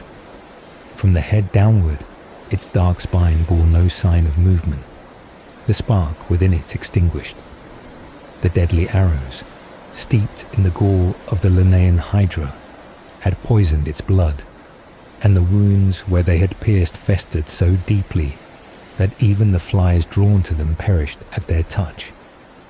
Aigla, one of the Hesperides, spoke of the sorrow the day before had brought them, telling how a man had come, an evil man in their eyes, who had killed the watchful guardian, stolen the golden apples they had sworn to protect, and departed, leaving them in grief. He had carried with him the bow and arrows that had brought down the monster, the same weapons that had ended its eternal watch. In the heavens, the memory of that guardian was preserved, for high above, the constellation Draco wound itself endlessly in the sky like the branching course of a great river. Its coils were vast, encircling the region of the two bears, which forever avoided the blue waters of the sea. The tip of its tail reached toward one of them, while its winding body curved in such a way as to bar the path of the lesser bear. The tail's end lay by the head of Helis, while the coils turned to encircle the head of Cynosura, passing near her feet before curving upward once more. Not a single star alone marked its head, but rather a crown of light shone upon its brows, the serpent's form forever fixed among the constellations. There are 2 stars alight upon the brow of the serpent, 2 burning in its eyes, and 1 set beneath upon the very point of its chin. Its head lies at a slant, and in its posture it seems almost to nod toward the tip of Helaic's tail. Its mouth and right temple turn directly toward the end of that tail. The head's turning brings it near the place in the heavens where the paths of rising and setting meet. In the works of the craftsman, the serpent was shown coiled tightly around the trunk of the apple tree, its body winding in endless loops, guarding the shining fruit. At the sanctuary of Olympia, wooden images stood within the treasuries, depicting the heavens held aloft by Atlas, the form of Heracles, and the sacred tree of the Hesperides, with the dragon wrapped about its branches. These works were carved from cedar by the hand of Theocles, son of Hegelos, and an inscription upon the heavens told that his own son had aided in their making. The Hesperides themselves had once stood there also, though in later times they had been removed to the temple of Hera. The treasury, in its whole, was fashioned for the people of Epidamnus.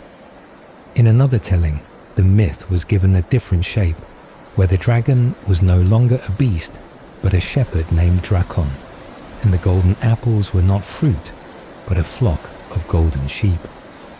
Yet in each telling, with a serpent or man, the guardian kept his watch, and the last labor of Heracles was to take from that place the golden prize of the Hesperides. So he sailed once more to the land of Libya. Concerning these golden apples, the tellers of myths did not speak with one voice, for some said that in the far gardens of the Hesperides there grew apples of pure gold, guarded without rest by a most fearsome dragon whose watch never ceased, while others claimed that the Hesperides tended flocks of sheep whose beauty surpassed all others, and that their wool shone with a hue like gold, giving rise to the name by which they were known. In this telling, the dragon was not a beast of many coils, but a man, the shepherd of the golden flock, whose strength of body and boldness of spirit was such that none dared to challenge him, for he would slay any who sought to take the sheep away. As to which tale held the truth, It was left to each man to believe as he willed. But all agreed that Heracles in the end slew the guardian, whether serpent or man, and took the prize. In later song, it was told how, upon the great shield of Eurypylus, son of Heracles, there were wrought the shining golden apples gleaming in the pure garden of the Hesperides, the lifeless coils of the terrible dragon lying stretched upon the ground, while the maidens themselves stood apart in fear at the sight of Zeus's bold son. Others told of the nature of the dragon, how it was said to love gold above all else, cherishing whatever golden thing its eyes beheld, guarding it with tireless devotion, whether it was the golden apples of the western garden or the golden fleece of distant Colchis. The golden apples of the Hesperides, so bright in their hue that they seemed themselves to be made of gold, were guarded without rest by two dragon serpents that never knew sleep, each claiming the treasure as its own. Heracles, in the course of his labours, came to take the apples, and though the feat of gaining them brought him fame among the Hesperides, it was not the maidens he had to overcome, but rather the might of the dragon itself. In some accounts, this great serpent was said to be the brother of the Nemean lion, both born of the monstrous Typhon and Echidna, and in other tellings it was called the Hesperian dragon, the son of those same dreadful parents. This huge creature, child of the giant and the half-serpent mother, guarded the apples in the far west, near the slopes of Mount Atlas and beyond the stream of Oceanus. Heracles slew it there and carried the apples back across the world to present them to King Eurystheus. In the memory of the people, the serpent's watch did not end with its death, for the goddess who had first set the hero upon this task placed the guardian among the stars in honor of its long and faithful service. There, as the constellation Serpent, it was shown stretched between the two bears, its winding form lying across the sky. Its coils were marked by shining points of light, and it was said that this was the very creature who once wound about the apple tree in the sacred garden, whose gaze never left the golden fruit until the day the hero's strength struck it down. The watchmen of the gardens of Juno were set there in ancient days, for it was told that when Zeus took Hera as his bride, the earth herself came bearing branches heavy with golden apples. The sight of them filled the goddess with wonder, and she asked that they be planted in her distant garden near the slopes of Mount Atlas.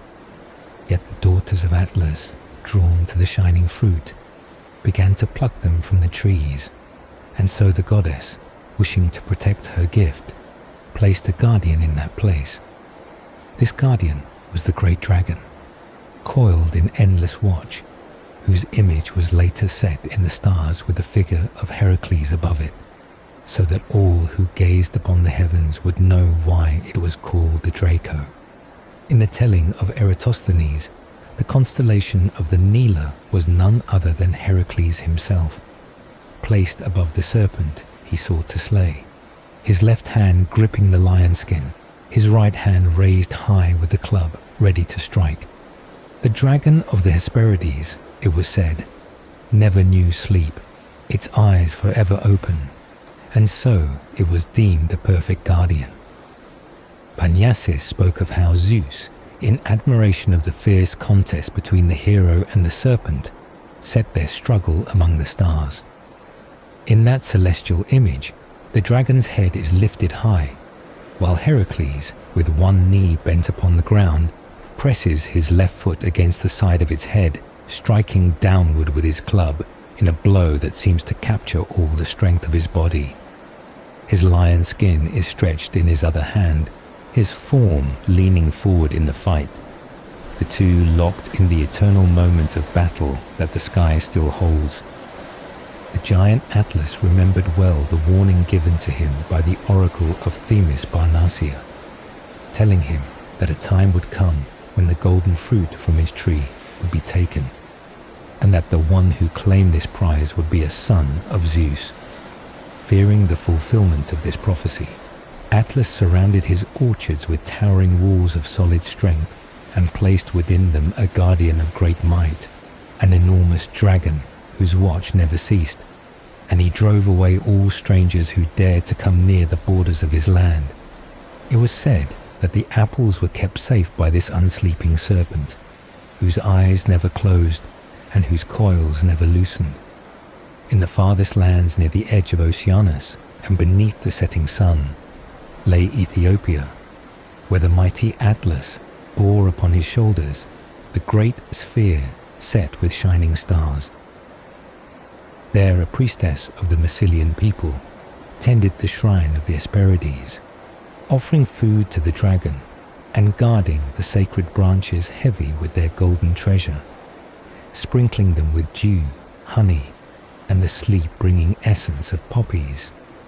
Many spoke of the challenge as the task of fetching the golden apples from the watchful serpent of the Hesperides, a trial fit only for the strongest of heroes.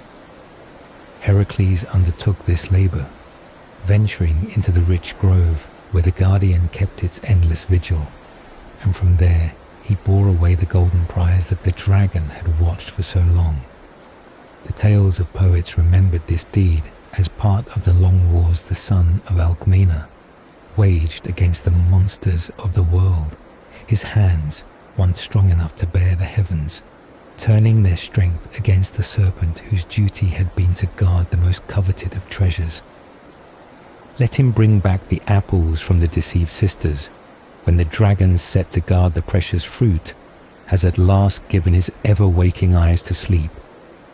In the chants of witches, its name was spoken with dread, for it was called upon alongside the mightiest of serpents, a creature whose body lay across the heavens like a vast rushing stream, its enormous coils felt by the two celestial beasts, the greater and the lesser. In these invocations, it was named with Python and Hydra, and with the other sleepless guardian, the dragon that kept watch over the golden fleece. Far from the garden of the Hesperides, there was yet another of its kind, the Ismenian dragon, a monstrous serpent born of Ares, whose duty was to guard the sacred spring of the war god near Thebes. When Cadmus came to that place in his search for a new home, he met the beast and struck it down with a great stone.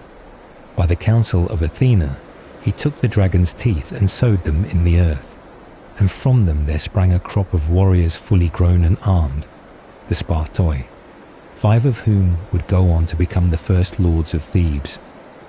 But the slaying of the serpent did not pass unavenged, for Ares in time brought retribution upon Cadmus, changing him and his wife into serpents, so that they might share the fate of the one he had killed. Thus the blood of the dragon remained bound to the city's beginning, its teeth giving life to its founders, and its death leaving a shadow that lingered over their line. Cadmus, having vowed to offer a cow to Athena, sent some of his companions to draw water from the nearby spring of Ares. This spring was fiercely guarded by a dragon, a monstrous serpent born of the war god himself, and when the men approached, the beast fell upon them and killed them all. Seeing this, Cadmus confronted the dragon, and with his own strength slew it. Following the counsel of Athena, he took the teeth of the slain monster and sowed them into the earth.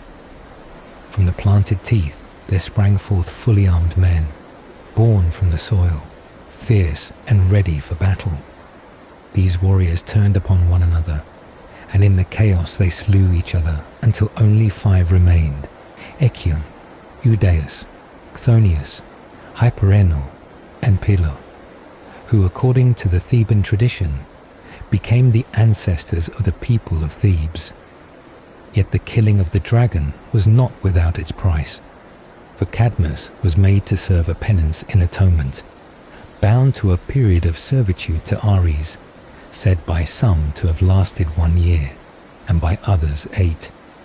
When this time had passed, Athena granted him the rule over the land, and Zeus himself gave him Harmonia to be his wife. Thus the slaying of the Ismenian dragon not only marked the founding of Thebes, but also bound its royal line to the legacy of the serpent, whose teeth had given life to the city's first warriors, and whose death had set in motion the fate of its king. The serpent, believed by many to be a child of Ares, guarded the sacred spring and struck down most of those who had been sent to draw its waters. In his anger, Cadmus faced the beast and slew it, and then, obeying the guidance of Athena, he took its great teeth and planted them in the soil. From the earth, armed men began to rise, known as the Spartoi, each fully grown and ready for battle. They turned their weapons on one another, some by choice and some in ignorance, cutting each other down until few remained. Pherolydes told that when Cadmus first saw these warriors emerging from the ground, he cast stones among them, and they, thinking the blows came from each other, fell into fierce combat. In the end, Cadmus bore the weight of atonement for the slaying of the serpent, serving Ares as a labourer for what was called an everlasting year, which in that time was reckoned as equal to 8 of the years now. In another telling, it was said that the deadly teeth later given to Jason had once belonged to this same Ionian serpent, the guardian of Ares' spring, which Cadmus had killed in Ogygian Thebes during his search for Europa. Guided by a heifer chosen for him through the word of Apollo's oracle, Cadmus had settled in that place. Athena herself had torn the teeth from the serpent's jaws and divided them, giving part to Aeetes and part to Cadmus. In the plain of Thebes, Cadmus sowed his share, and from them arose a race of warriors born from the earth, whose blood would become the first line of the city he founded. Cadmus, who had escaped the spear of Ares when the god reaped his own vengeance, came to the place near the gates of Thebes where, it was said, he sowed the teeth of the dragon he had slain at the fountain. From these teeth, men armed for battle rose from the very earth. Higher up upon the Ismenian hill, there was the spring sacred to Ares, and it was told that the war god himself had set the dragon there as its sentinel. The serpent, born of Ares, had guarded the fountain of Castalia and struck down the companions of Cadmus when they came seeking water. In retribution, Cadmus killed the beast with a great stone, and under the counsel of Athena, he took its teeth, sowed them in the earth, and ploughed them under. From this strange planting, warriors sprang up, fierce and ready for combat, and they turned their weapons upon one another, until only 5 remained: Chthonius, Eudaeus, Hyperenna, Pelorus, and Echion, who would become the founders of the Theban line. Yet the slaying of the dragon did not pass without cost, for the wrath of Ares endured, and in the years that followed, after the loss of their children, Cadmus and his wife Harmonia were transformed into serpents in the land of Illyria, their fate bound forever to the creature whose life he had taken. Thus the spring, the guardian serpent, the sowing of the teeth, and the earthborn warriors remained at the heart of the city's oldest tale, a reminder of both the hero's triumph and the god's enduring punishment. Cadmus sent his men to seek a spring of living water for the rites he would perform upon his coming to Boeotia. There, deep within an ancient forest untouched by axe or saw, they found a cave hidden beneath heavy boughs and thick creepers, its stones forming a shallow arch from which poured a clear, abundant flow. But within that shadowed cave dwelt a serpent of Ares, its crest gleaming with gold, its eyes burning with fire, its vast body swollen with venom, and from between its triple rows of teeth flickered a tongue split into 3 points. The Tyrians, bent upon their errand, stepped into the forest glade and lowered their pails into the water. but the sound of their work awoke the guardian. Out from the darkness, it thrust its long, dark head, and it gave a hiss so terrible that their blood froze in their veins. The pails slipped from their hands, and they trembled, seized by dread. Coil after mighty coil slid forth, and the beast reared, curving its body into a vast arch, rising high for more than half its length into the air. From that height, it seemed to look down upon the whole of the wood, its immensity such that, if its full form was seen, it would rival the great celestial serpent that winds between the twin bears in the sky. In the next instant it struck, seizing some as they ran, others as they turned to flee, and still others who stood rooted to the spot, too paralyzed by fear to move. One by one, every man it caught, their fate sealed by the guardian of the spring. It slew with every weapon its monstrous body could wield, fangs that struck swift and deep, coils that tightened with crushing force, and a foul, putrid breath that carried the stench of poisoned death. The sun at midday had shortened the shadows when the son of Agenor, puzzled at the absence of his men, followed their trail. Clad in the skin of a lion for armor, bearing in his hands a javelin and an iron-tipped lance, and with courage greater than any weapon, he came to the glade. There before him lay his slain companions, and towering above them in grim triumph loomed the monstrous foe, its blood-red tongue flicking over the wounds of the fallen. Grief and fury filled his heart as he swore to avenge their deaths or join them in the grave.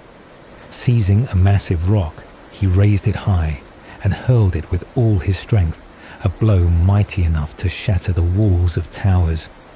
The serpent's scales, hard and unyielding as iron, turned aside the stone so that it bounced away harmlessly. But the beast's armor could not deflect the hero's javelin. With a sure hand he drove the point deep into the middle of its coiled spine, burying the iron far within its side. The serpent writhed in pain, twisting its head to glare at the wound, and seized the shaft in its teeth. It pulled and thrashed, wrenching the weapon from side to side until at last the wood tore free, but the iron point remained lodged within its flesh. Rage burned hotter in its eyes. Its swollen throat pulsed with blood and fury. Foam clung to its venomous fangs. Its scales grated and rasped against the stones, and from its gaping jaws poured a reeking breath, black and foul as the stinking gusts that rise from the depths of the underworld. It fouled the air with its stinking breath, the reek spreading thick around them. Now it coiled its vast body into great spirals. Now it rose straight up like the trunk of a towering tree. And now it rushed forward like a swollen river after a storm, forcing its way through the woods and sweeping aside whatever barred its path. Cadmus stepped back, bracing himself, the lion's hide across his shoulders meeting the force of its assault, and the point of his long lance thrust forward to hold the snapping fangs away. The serpent raged in madness, its strikes falling upon the steadfast iron, its teeth grinding and biting at the unyielding metal tip. From its lips, heavy with venom, there began to flow a dark ooze of blood, spattering across the green grass at its coils.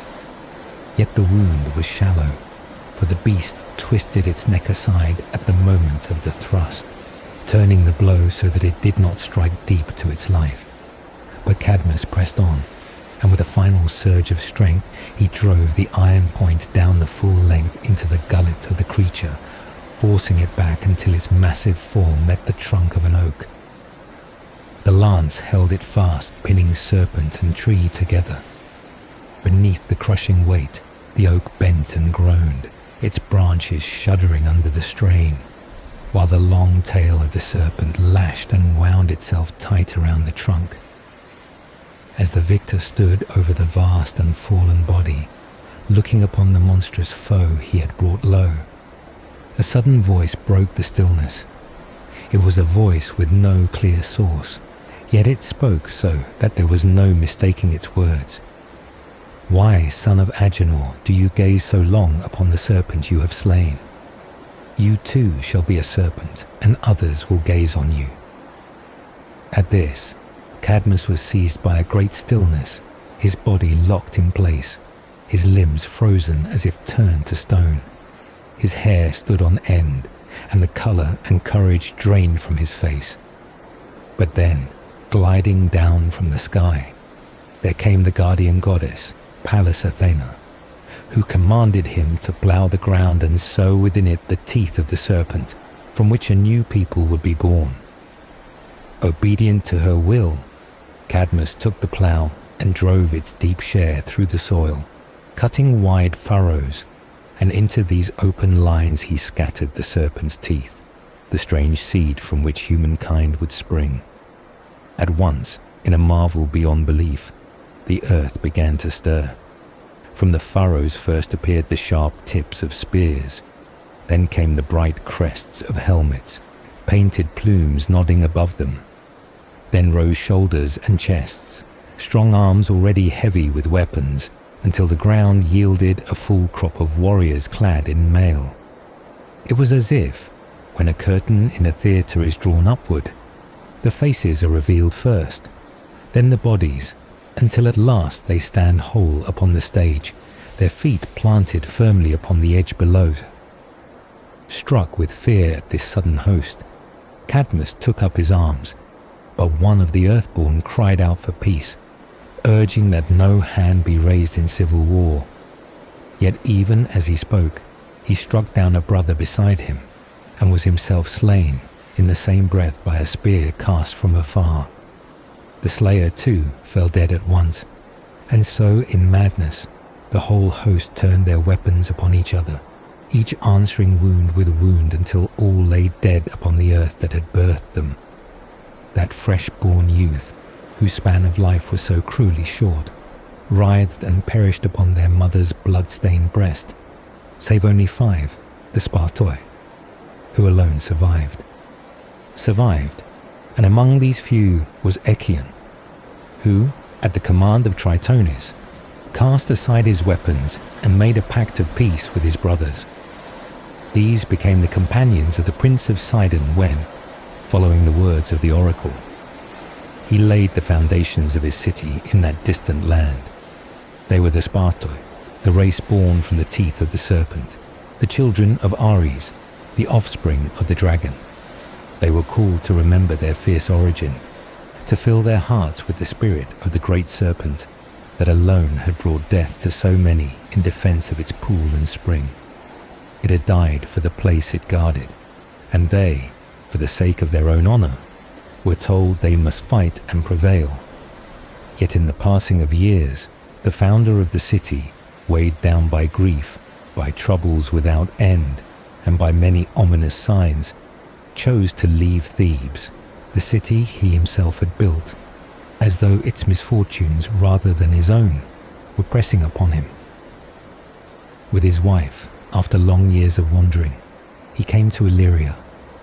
Worn by age and sorrow, they spoke together of the days long past, of the fortunes of their house, of the labours and pains they had endured. Then Cadmus, in the midst of their talk, wondered aloud if the serpent he had slain with his spear on that first journey from Sidon, after scattering upon the ground the teeth that would become a race of men, had been a sacred creature. If the gods had struck so fiercely in vengeance for his death, he prayed that he himself might become a serpent and stretch his length upon the ground. Even as the words left his lips, the change began. He was a snake that stretched his length along the ground, changed by the will of Ares as punishment for striking down the dragon. In the tales of Thebes, it was said that the land had always brought forth strange wonders, for from the depths of the valley the serpent would rise, lifting its great head high above the ancient oaks, towering even over the pines, its dark blue crest gleaming, while the greater part of its vast body still lay coiled upon the earth.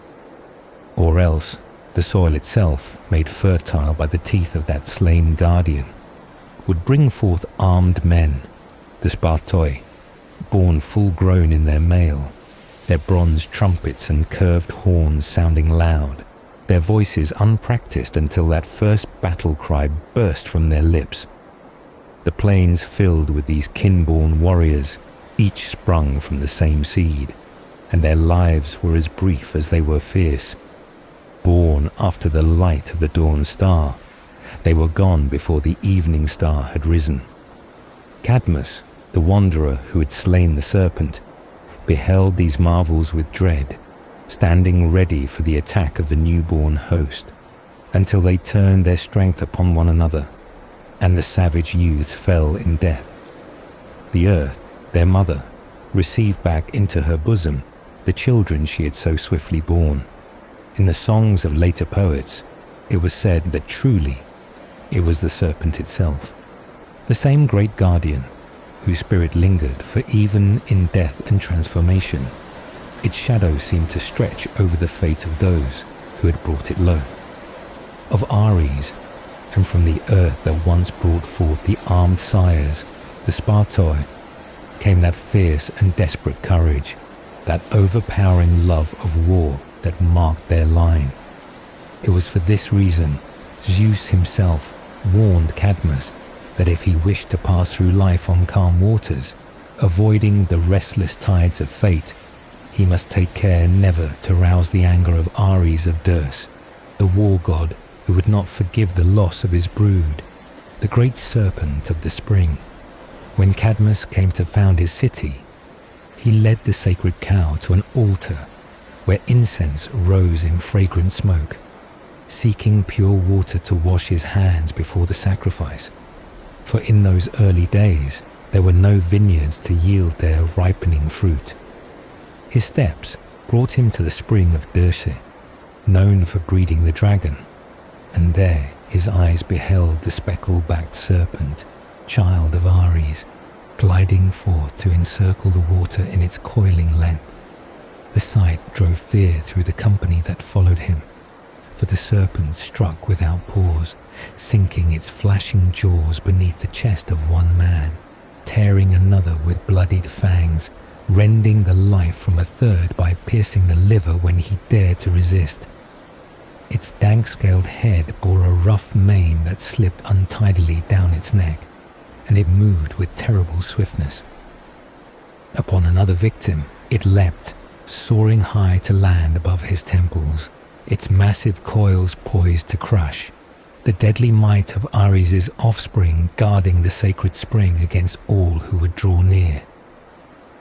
Another victim, the serpent struck beneath the chin, sending a deadly spray of poison-laden dew into the eye, dimming its bright light until the closing lid lost all sparkle. One man it seized by the foot, holding fast in its jaws, tearing at the flesh with relentless bites and spitting green foam from its teeth onto the body, the venom seeping in and leaving the flesh stiff and cold, hard and colorless like forged steel. Another gasped beneath the crushing grip of the serpent's mouth, the poisonous bite swelling the membranes of his brain until they throbbed and bulged, a stream of vile matter running from his nostrils as the very substance of the brain seemed to melt. Then the dragon turned its fury upon Cadmus, curling its massive coils around his legs, creeping upward to bind him in its suffocating rings. Raising its great body above him in a sudden surge, it struck at the center of his ox-hide shield, aiming for the heart behind it. With his legs pinned fast in the slanting coils, the weight of the immense serpent bore down upon him, a crushing and terrible load. Yet still he stood, refusing to yield. But the relentless coils dragged him to the ground, and the serpent's cruel jaws opened wide, the gaping maw a bloody gateway into its raw, ravenous throat. It turned its head sideways, the hood of its neck trembling, then curved back to strike, the length of its body arching high over the central mass of its coils.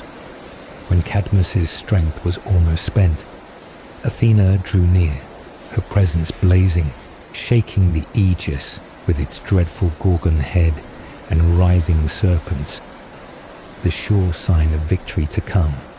And she called out to the stunned warrior, hailing him as the chosen ally of Zeus. Gigante Slayer in the war of the gods, she called him, asking if he would now falter at the sight of a single serpent. In those ancient battles, the son of Cronus had placed his trust in him. When Typhon, with his countless heads and each one a serpent, was brought low, there was no need to tremble at the hiss that spilled from between the monster's teeth. The goddess urged him on, declaring that even brazen Ares would not save his reptilian guardian at the spring of murderous Dirce. When the beast was slain, she told him, he must take its terrible teeth and sow them in the ground, as if planting the seed of serpents, to reap a grim harvest of giant warriors. These earthborn would rise armed for war, but he was to bring them to ruin together, leaving only 5 alive, the remnant that would grow into the proud foundation of Thebes. With her words still ringing in his ears, Athena left him, cleaving the open air with her swift feet until she vanished into the house of Zeus. Standing upon the dry ground, Cadmus seized a great rounded boundary stone from the wide fields, a rock fit for a giant's hand. With a true and powerful cast, he struck the top of the serpent's head, the stone shattering bone. Drawing a sharpened blade from his thigh, he brought it down and cut through the thick neck. The hooded head fell aside from the body, while the long tail writhed still, rolling in the dust until it curled again into the shape it knew in life. The dragon lay stretched in death, its coils slack upon the earth, and from above came the furious cry of Ares, his voice heavy with wrath. For by this deed, Cadmus had sealed his fate to one day trade his human form for the coiling shape of the very creature he had slain. He was fated in time to be changed into a serpent by Ares, to bear in Illyria the strange likeness of a dragon's countenance in the land he would one day rule in his age. But that lay far ahead. Now he set himself to the task at hand, gathering the grim harvest of death within a bronze helmet, the teeth taken from the jaws of the slain serpent, taking from the goddess her sacred plough, brought from her holy place. He scored the earth with deep furrows, battle-breeding lines drawn in the bright soil. Into these he sowed the poison-bearing teeth, and from them sprang the self-born crop of the earthborn, rising from the ground already armed for war. One thrust forth his head high, the crest of his helmet glinting above a breast already clad in mail. Another, his head jutting forward, shouldered his way up from the broken earth. A third bent forward from the waist, his lower half still held fast in the soil. Another, half-formed, lifted a shield of earth-grown bronze before his yet hidden chest. One shook a nodding plume above his brow, while the rest of his body still lay beneath the ground, and another, still climbing free of his mother's flanks, dared to challenge Cadmus with weapons he had carried from birth. A marvel indeed, for the goddess of birth had armed him before he was wholly born. One, half visible, cast his spear at a brother, fumbling in his first act of war. Another rose in full from the soil, yet his toes remained rooted, the last part of him still unformed. Yet Cadmus, remembering the command of Athena, moved forward without hesitation and began to reap the strange crop that had sprung from the bloodied seed. Gigantes sprang up from the earth without end, each rising armed for battle. One Cadmus struck down with a swift spear, driven deep into his breast. Another he struck on the broad neck near the collarbone, the iron shearing through the bone of the thick, hairy throat. A third he crushed with a great stone hurled while only half his body had emerged, the blow striking as far as the belly. The blood of the dreadful earthborn poured over the ground in dark streams, and Ares himself slipped in the gore, his limbs stained crimson, while the robe of Nike beside him was spattered and reddened with purple drops. Another rose to challenge, but Cadmus's sword rang against the shield of oxhide, cutting through to the hip and driving out at the small of the back. The slaughter did not cease. With every stroke of the sword, fresh spurts of blood rose like crimson dew upon the air. Then, following the counsel of Pallas, Cadmus seized a great stone and lifted it high above the heads of the earthborn. Maddened by the lust for battle, they turned their fury upon each other, cousin striking cousin with steel, until the ground itself became their grave. They fell one upon another, their shields drenched and darkened with gore, the red tide covering their bronze and oxhide as each brother slew his brother. Thus the harvest of that strange field was cut, the blades that reaped it forged in the earth itself. When the slaughter was ended, and the stubble of the serpent's seed lay still, Cadmus poured a libation to Ares as the first fruits of this bloody harvest. He cleansed himself in the spring of Dirce, where the dragon once had dwelt, and on the god-built altar he sacrificed the Delphian cow, offering it as a fair gift to mark the end of the serpent-born war. Offering it in honor of Pallas, Cadmus marked the end of his struggle, but for the slaying of the dragon that guarded the spring of Ares, he was bound to serve the war god for 8 long years. Many ages later, the other half of that serpent's teeth would be carried far from Thebes, for Aeetes, king of a distant land, held them as a gift once given by Athena. When Jason came seeking the golden prize, Aeetes set him to a deadly task. He must yoke fire-breathing bulls and plough the earth, then sow those teeth into the furrows. Medea, wise in knowledge, warned him of their nature, that from each tooth would spring forth an armed warrior, rising from the ground to strike him down. She counseled him to wait until they gathered in numbers, then to hurl stones into their midst, unseen, so that they would believe themselves attacked by one another and turn their weapons upon their own kin. Jason followed her counsel. Into the furrows he cast the serpent's teeth, and from the soil men in armor began to rise, first the points of their spears, then the crests of their helmets, then the full weight of their bodies, each born ready for war. Wherever they clustered thickly, he cast his stones, and confusion seized them. Brother struck brother, shields rang, and the earth that had given them life took them back in death. Then, as their numbers thinned, Jason struck the survivors, cutting them down until none remained.